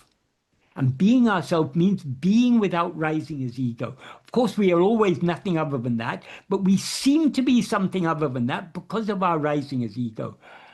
So there's a verse 27 of Uluttanaptu, he said, it's very beautifully expressed in Tamil. Nanu diada ullanilai, na madhuvai ullanilai. What that literally means is the I not rising being state is the state in which we are that. The I not rising being state means the state in which I is without rising. In other words, the state of pure being without rising as ego, that is the state in which we are that. Of Okay. course, we are always that. We're always Brahman, but we don't experience ourselves as such so long as we rise as ego. So in order to experience ourselves as Brahman, we need to be without rising as ego. And in order to be without rising as ego, we need to attend to ourselves. Boy, I have I have 5 questions Right. that you can answer depending on how much time you have, as No. smallly or broadly as you like. Okay. But I've been typing as you're talking, and most of my questions I've deleted because you've answered them without Okay. having me to answer. So my first question is when you were talking about Advaita and saying you are that. Um, it reminds me of 2 things. One is Jesus saying, "I am that I am." In Nisargadatta's book, "I am that," Mm. and I think I heard you in another place talking about that. What Bhagavan meant by "Who am I?" is or Advaita is different than what Christ was saying, "I am that I am," or maybe the Nisargadatta's teachings of "I am that." Okay. Could you Um, clarify? Thank you. okay. I am that I am. That is not actually Jesus who said that. Oh, That okay. is in the Old Testament in Ah, Exodus, um, when Moses saw the burning bush, and the voice okay. said from the burning bush, I am that. go to and go to the Pharaoh and take my people out of Egypt." Moses then asked, "Who shall I say has sent me?" And God replies, "I am that I am." That's how it's usually Okay. translated. Mm, It's to really understand what is meant there. We need to understand a little bit about um, the very very literal meaning um, of the of ancient Hebrew in which it's written. Is It's not even "I am," it's simply "am," it's a verb. But in ah, many languages, uh, you don't need to say "I am." If you say "am," like in Latin, for example, uh, sum, you can say "ego sum," "I am," or you can just say "sum." Sum means mm, "am," but the "I" is implied there. So in English, we always need to specify the pronoun, but in many languages, if you can tell from the form of the verb which pronoun is implied. So it simply means "am what am." That is the "what" is a word. It's called a relativizer. It's somewhat like a relative pronoun in English, but a relative pronoun has to qualify a noun. In English, we have a relative pronoun in which the noun is included. For the word "what" is not in the interrogative "what," but if you say uh, "what is sitting on my table is a mouse," um, there "what" means that which is sitting on my table is a mouse. So um, I I think the rather than that, it's better translated as "what."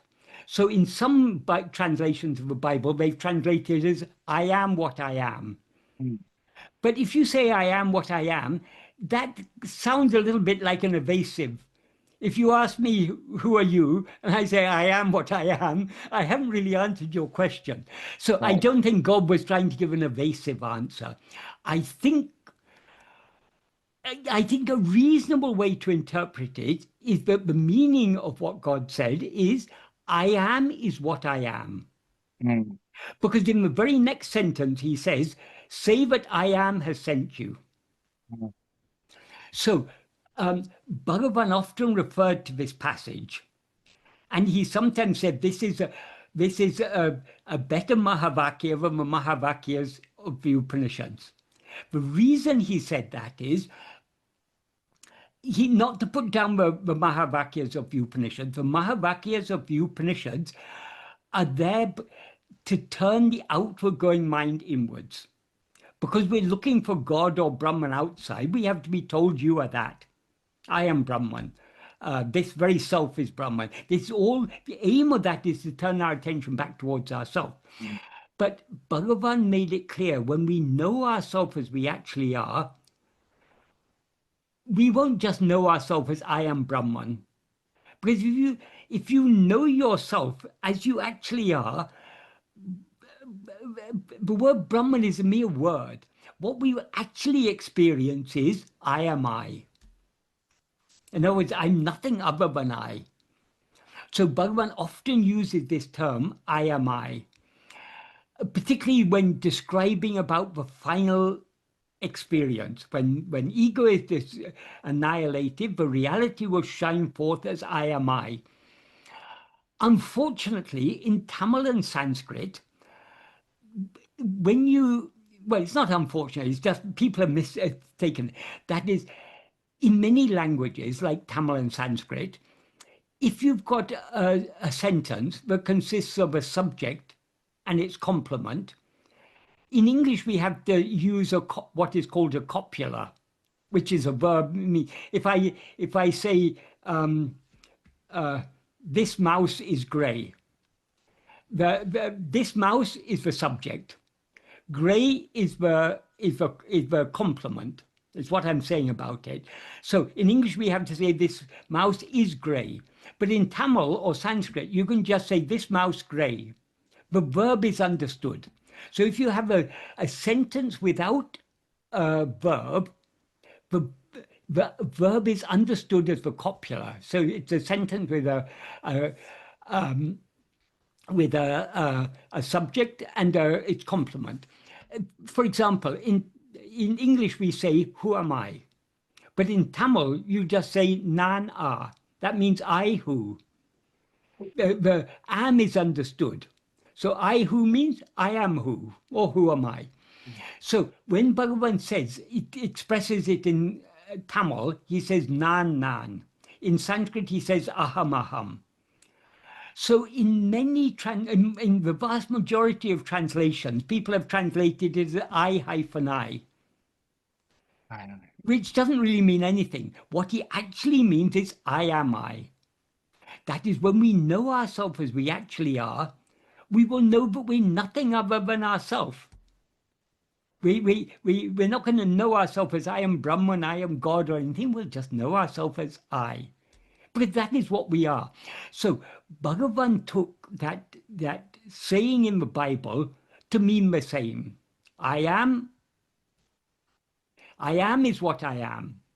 I am, in other words. So Yes. that's why Bhagavan often referred to that. Where Jesus' teaching come into play, in the Bible, in the Gospels, in many places, in some places he says statements like, I am the way, the truth, and the life.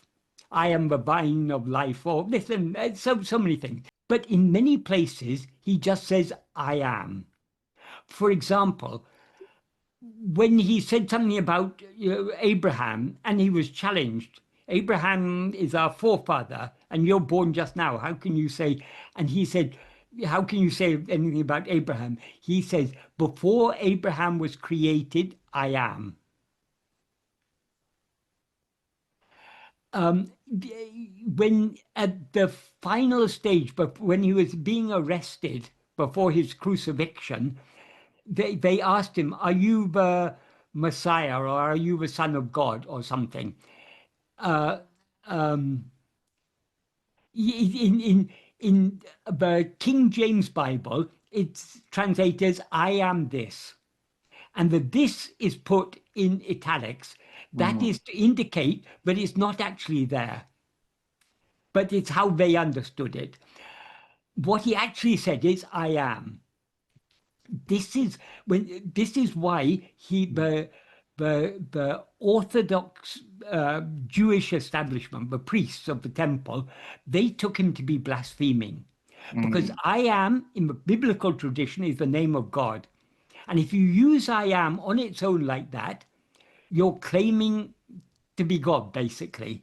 So that is why why they wanted him. They wanted the Romans to put him to death, because in their view, he's blaspheming. He's claiming to be God. Right. So that's the significance from a biblical point of view. Regarding Nisargadatta's I am that, um, many people think Nisargadatta's teachings are the same as Bhagavan's.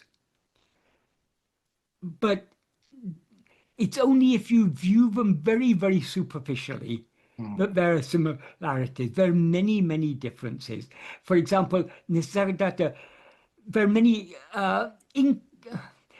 inconsistencies in Nisargadatta. He often talks about I am as if it's reality, but he sometimes talks about going beyond I am, which doesn't really make any sense at all. Because I am is our being. How can you go beyond I am? And he also says, I am is the first to appear. Bhagavan clearly distinguishes between I am, which is our being, which is eternal, immutable, never changes, and I am this or I am that. I am this or I am that is ego. Because as ego, but we identify ourselves as this or that. So the I that rises is the adjunct conflated I. The I that identifies itself with a set of adjuncts, limiting adjuncts. So when we're aware of ourselves as I am this body is not what we actually are. So it becomes what is called in Sanskrit an upadi. That's a limiting adjunct. So, but we conflate this this body with ourselves, and we are aware of ourselves as I am this body. So ego is I am this or I am that is ego. But pure I am is our being.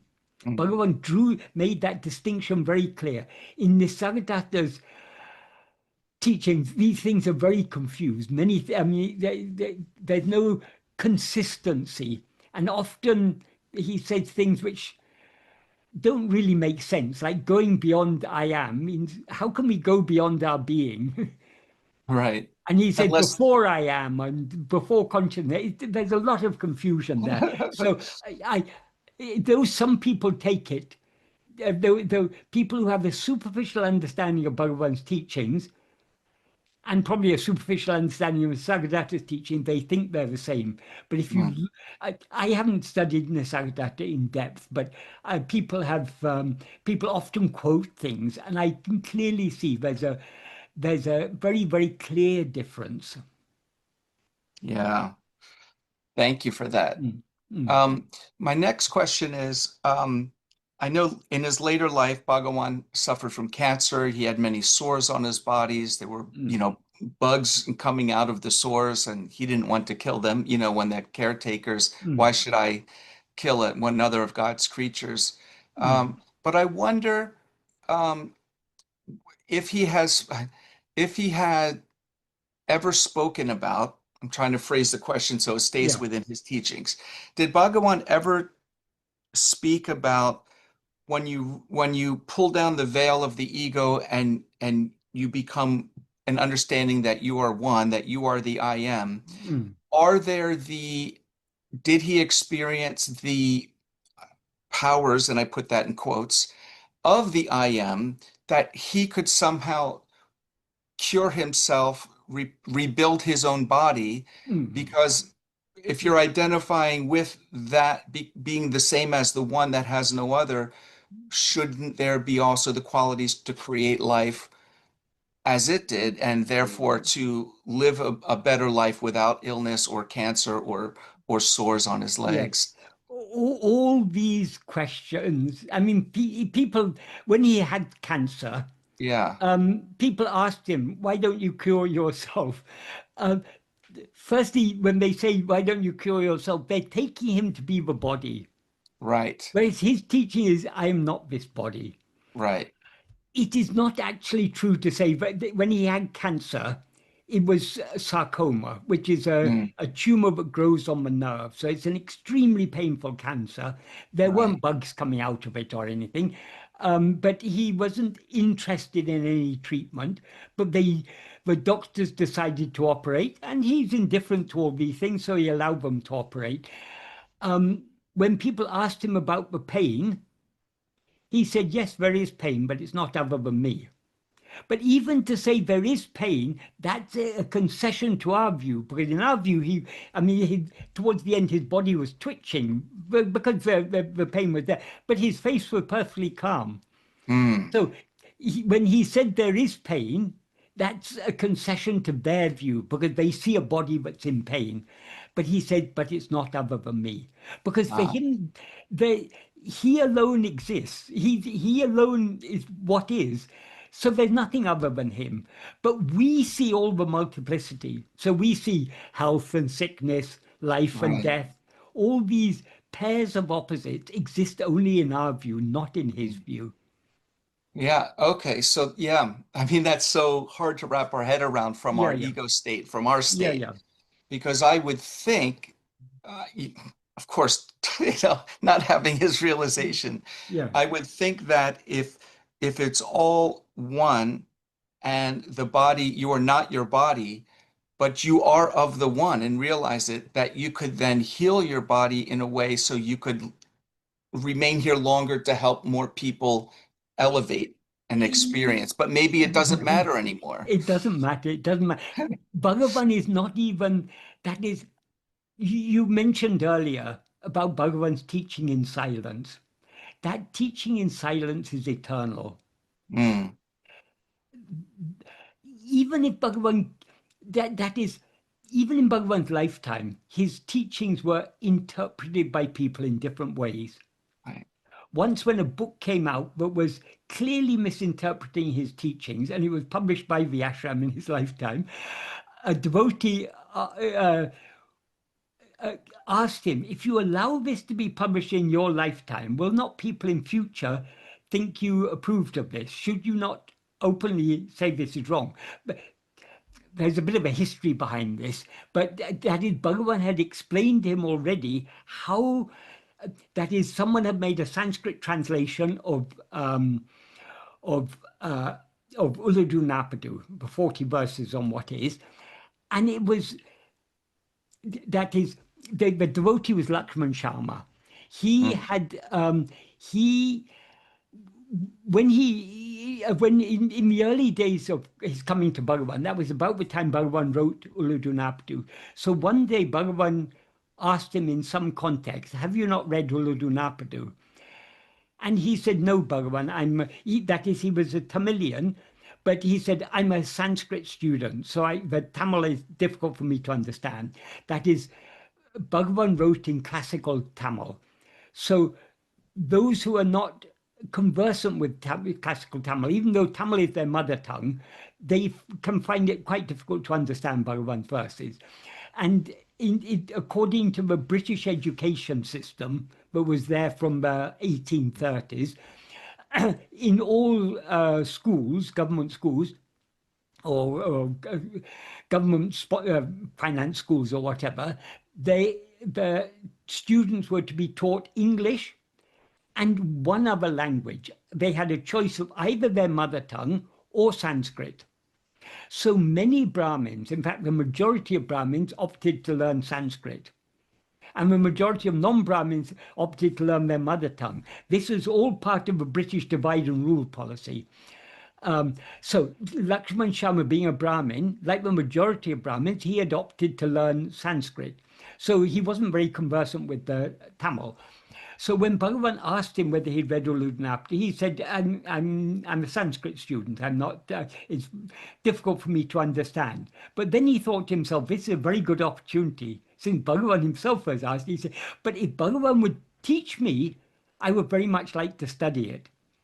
So Bhagavan started to explain the verses one by one to him. And because he was he wasn't a great Tamil Sanskrit poet, but he could write poetry in Sanskrit. He he asked Bhagavan to translate it into Sanskrit. And Bhagavan said, no, you know Sanskrit better than me. You can do better than me. So he then, with Bhagavan's help, he started to translate it into Sanskrit. And he would compose the verse, and Bhagavan would check it and suggest improvements. And they went through the whole thing. And then he wasn't satisfied, so he wanted to do it again. And he did it, tried in several different meters. At a certain point during this process, a person called Kapali Sastri, who was a follower of another devotee called Kavyaganta, but had by that time had gone and joined Aurobindo, he came to the ashram. By that time, Kavyaganta, who was a great Sanskrit poet, had left and had gone to a place in Karnataka called Sirsi. So Kapali Sastri, when he was told about this translation, he asked if he could see it. And when he saw it, he said, can I have a copy of this so I can take to Kavyaganta? So he had taken to Kavyaganta, and Kavyaganta, who knew some Tamil, he knew spoken Tamil, but he wasn't conversant in literary Tamil. With the help of a Tamil devotee, he translated it into his own Sanskrit and sent it back to the ashram with a letter to Bhagavan saying, please ask the ashram management not to publish this until Kapali has finished writing his commentary. So they took Bhagavan's approval for granted.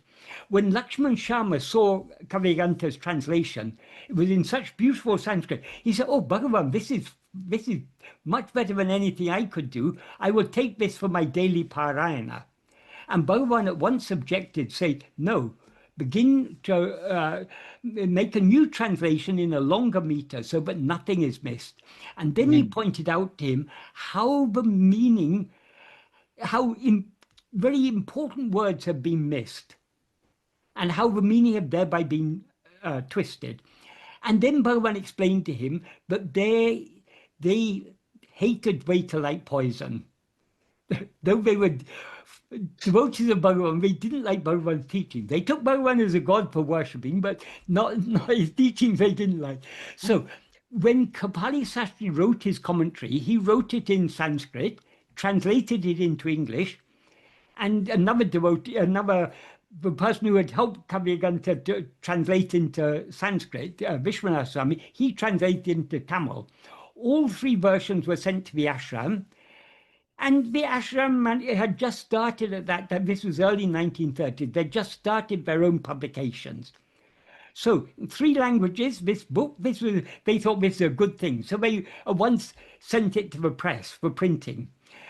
So since by that time, Bhagavan had explained to Lakshman Sharma how they're twisting the meaning and how they don't like the real meaning.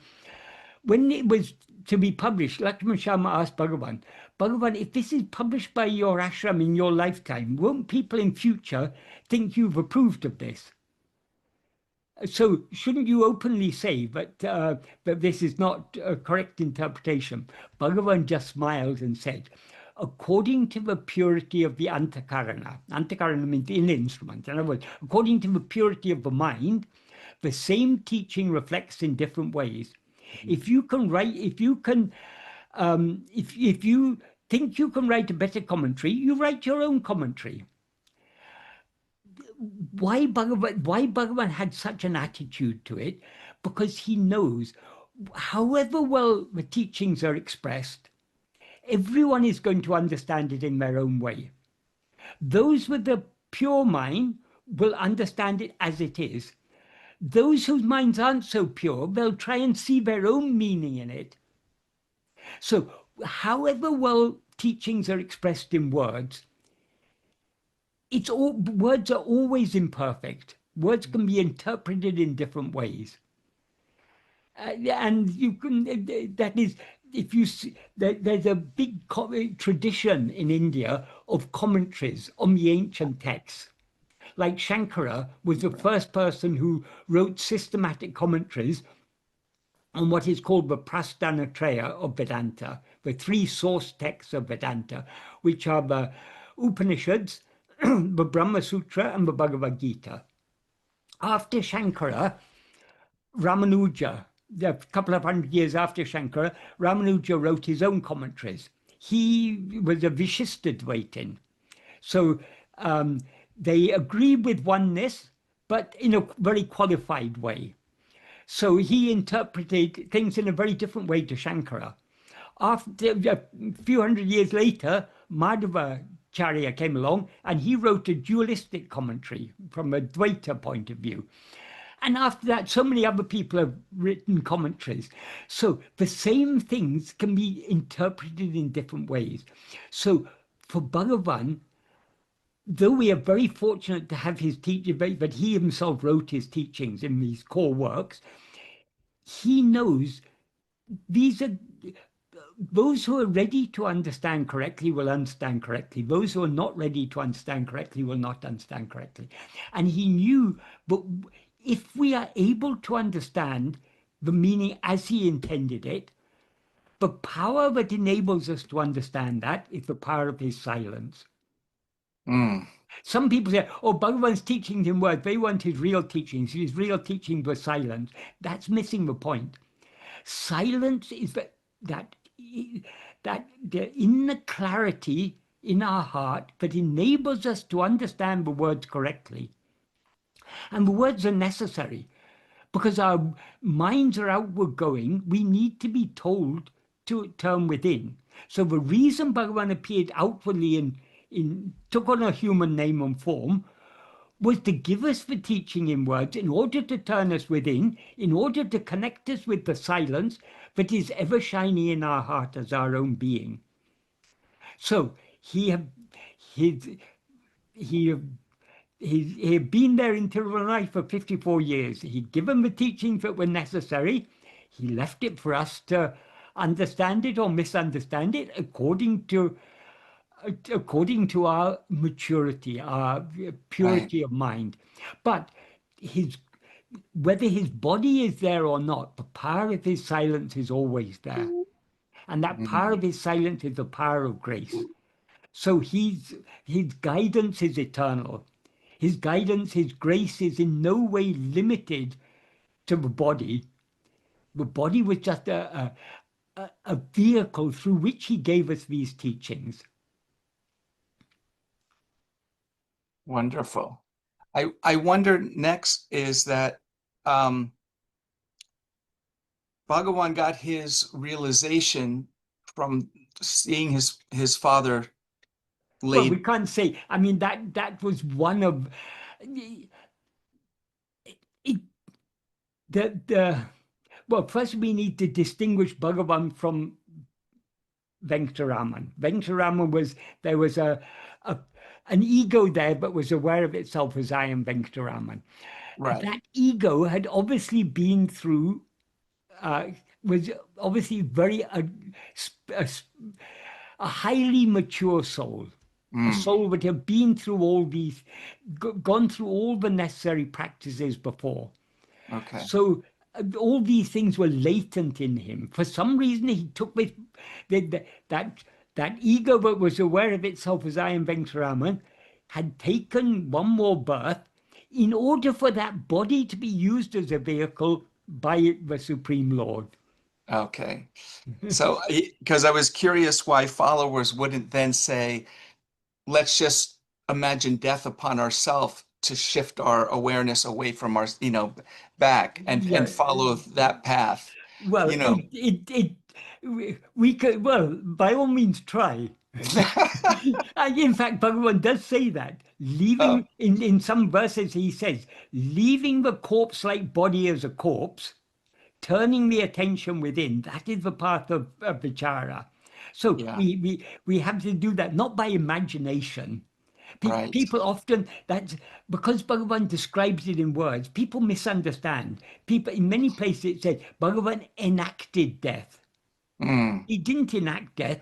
He did lie down, and because of the intensity with which his mind went within, he said later the body actually became lifeless for 20 minutes. I see. It could have been the end of the body, but because there was that body had a divine mission, after 20 minutes, the life came back. But Bhagavan, Okay. all this is from our point of view. Our, From Bhagavan's point of view, there is no body. right. Oh, That is the Bhagavan we see as a body said these things. But actually, he made it clear that he's not that body. That body was uh, a vehicle for giving these teachings, often a around vehicle for his grace, we can say. A vehicle for his grace, yes. Often we can say, or we can see that when there are great teachers, a religion forms around them, Yes. but for at least two Indian teachers that I can think of, Ramana Maharshi, Bhagawan, and Mayor Baba, both God realized souls, an ashram was formed and followers, but a religion didn't sprout from it, Yeah. interestingly. And Uh, I wonder if there's an opinion on why that didn't happen. Uh, well, I don't know much about Mayor Baba, but in the case of Bhagavan, firstly, Bhagavan um, Bhagavan had no, it is very clear, he had no intention to start a religion. In right, fact, there were people of all religions were attracted to him. And he right. never asked people to give up their religion or change their, I mean, for him, the teachings he gave, though a lot of it is expressed in the terminology of Vedanta, so it very much fits into the In- Vedantic tradition. yeah, Actually, what he's teaching is the essence of all religions. I'm not saying all religions are the same. Of course, outwardly there are vast, vast differences.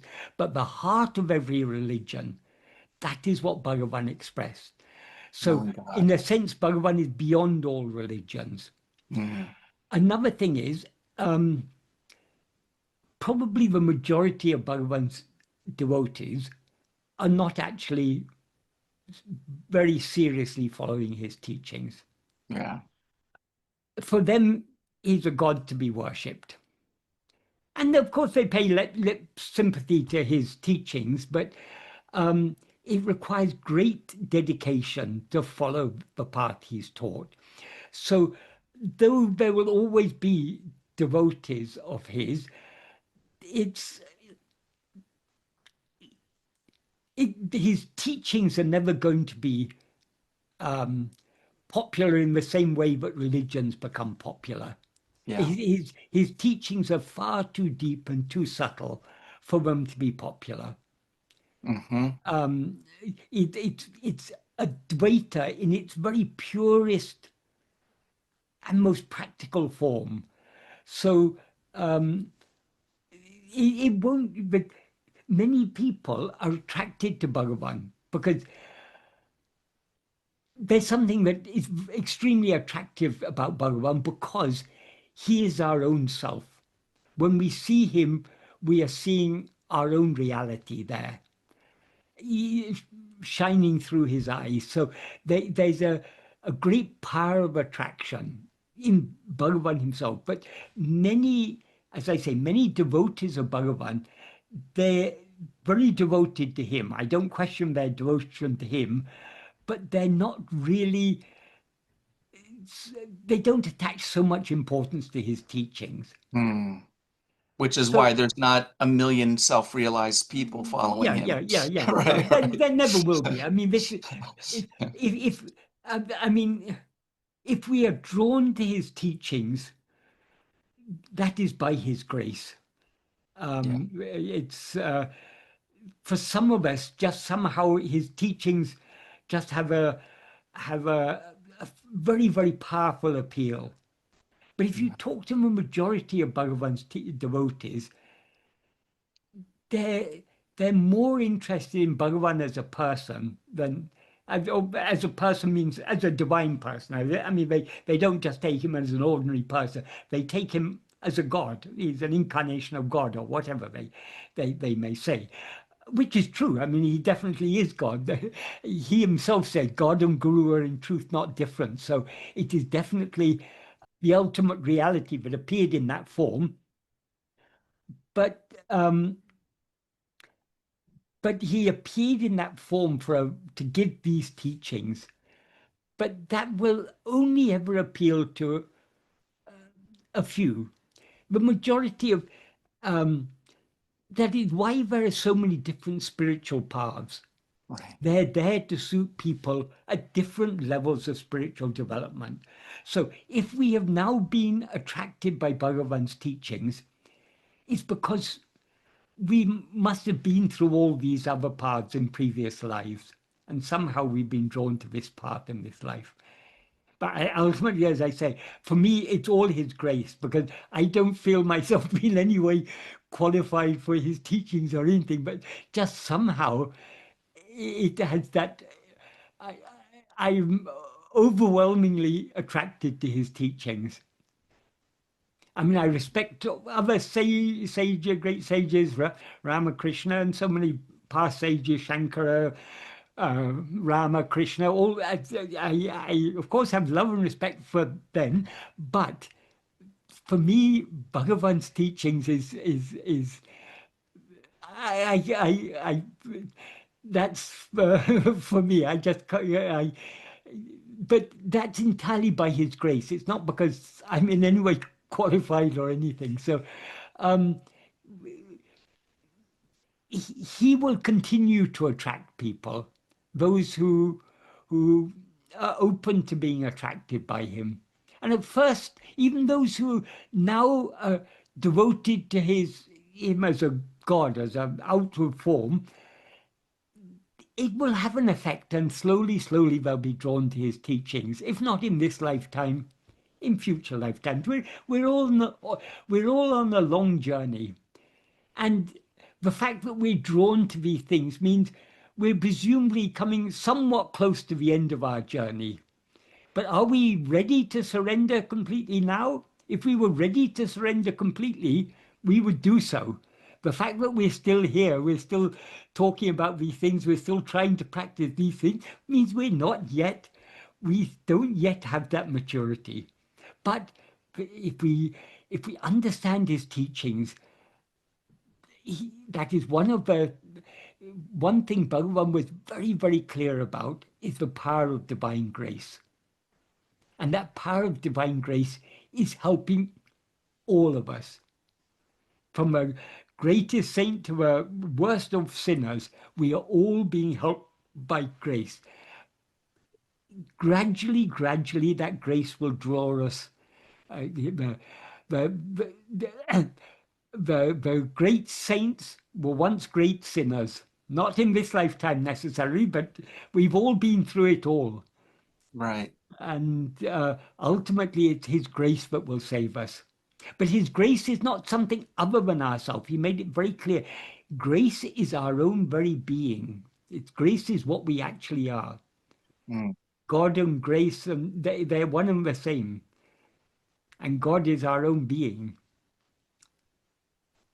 Wow. Michael James, thank you. Thank you so much for this nice deep commentary on the teachings of Sri Ramana Maharshi Bhagawan. I really appreciate it. I know our viewers and listeners will appreciate it.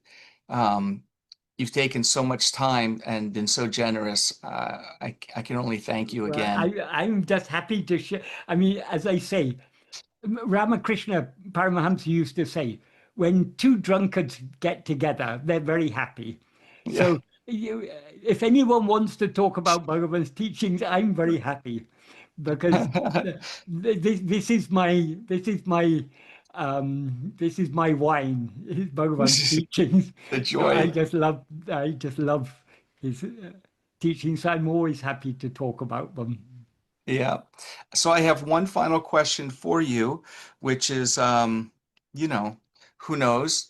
But it seems we are the moment we are conceived, born, I mean rather, Mm, born yeah. into this world, the ego arises Mm, and we are taught you are Michael, I am Mark, etc. This yeah. is a rattle, this is water, Yeah. etc., Yeah. etc. And we have to live in this three-dimensional world of Maya, of Mm, the illusion that the ego yeah. attaches to, Yeah. in order to have a sustained, healthy, uh, hopefully vibrant life. That we have to attend to so many things. Yes.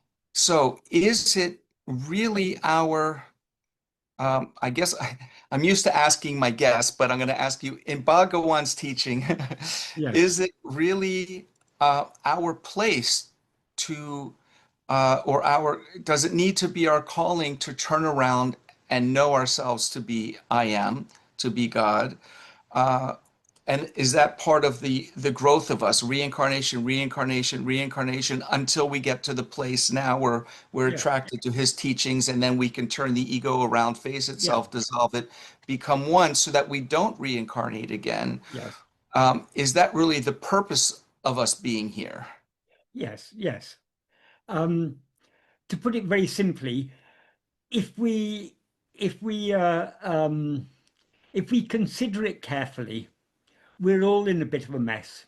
Taking Yeah. this body to be I, it's yes, we're a little.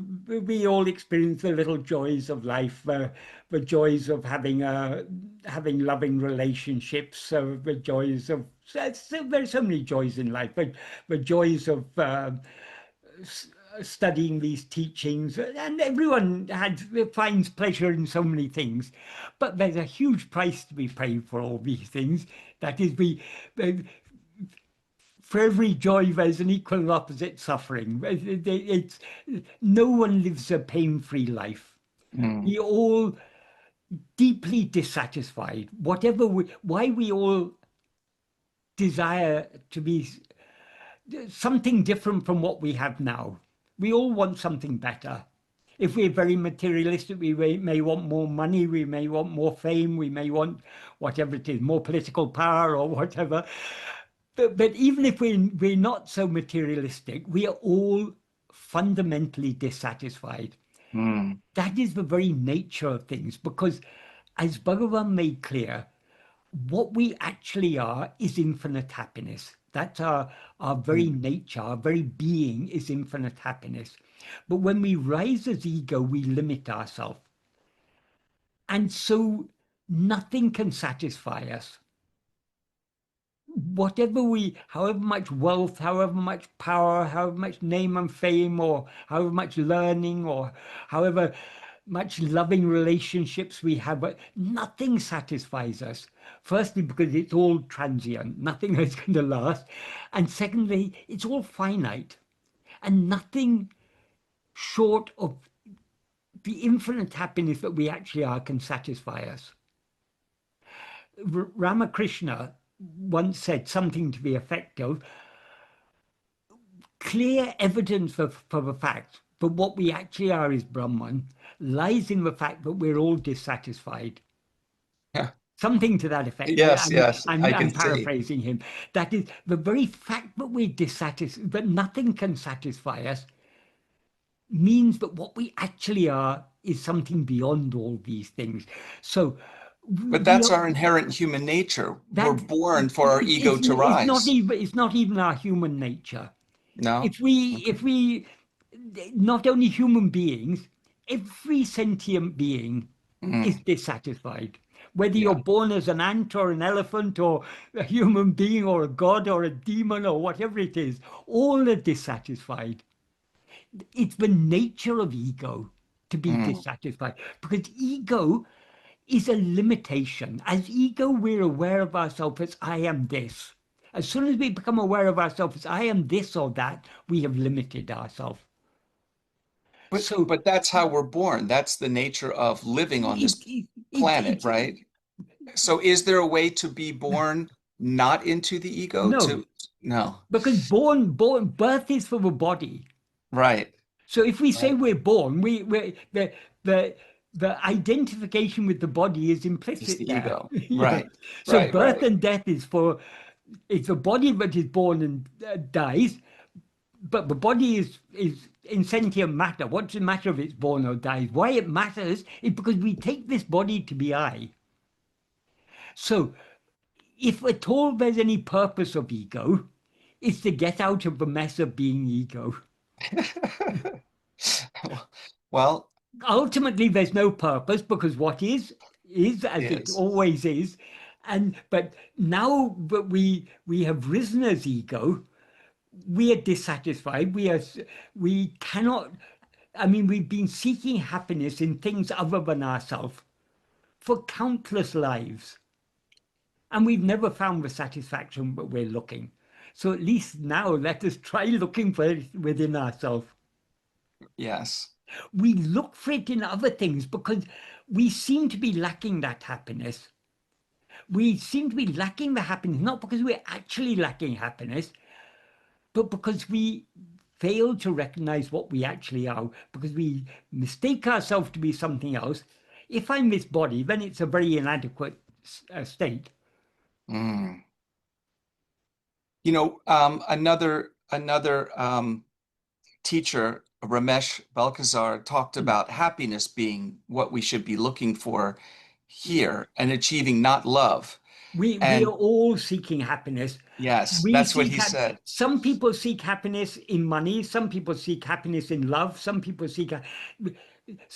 say, "Oh, I'm not selfish. I don't seek happiness. All I want is this or that." Well, Whatever we want it makes because us it. happy. It But makes us happy. if you don't want to say happy, you can say satisfied. But it all Right, amounts to the same thing. right, Happiness and satisfaction are one and the same thing. right.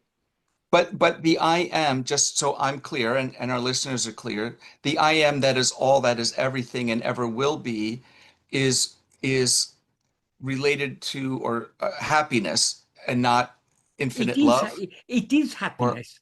Happiness and love are one and the same. they are one and the That same. Okay. that is now we experience happiness and love as two different things, but they're very closely related. What Yeah. are the things we love? The things that make us happy. We love things because they make us happy, and they Yeah. make us happy. And when we get what we love, that makes us happy. So Happy. happiness and there's a, a, a mutually causal relationship between happiness and love. They go Got hand it. in hand. You can't separate them. Right. And both are our real nature. So when people receive the best gift ever, they're like, "Oh my God, I love it. I'm so happy." Yeah, yeah, yeah. But Yeah. why they're happy is because they love it. Yes.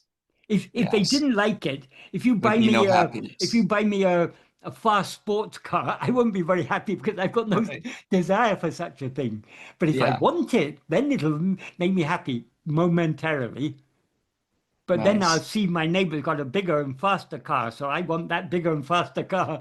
So there's no end to desire. Yeah. Nothing you can. The only thing that can satisfy us is knowing and being what we actually are. Because what we actually are is infinite happiness, infinite love. Infinite everything. Yeah. Thank you, Michael.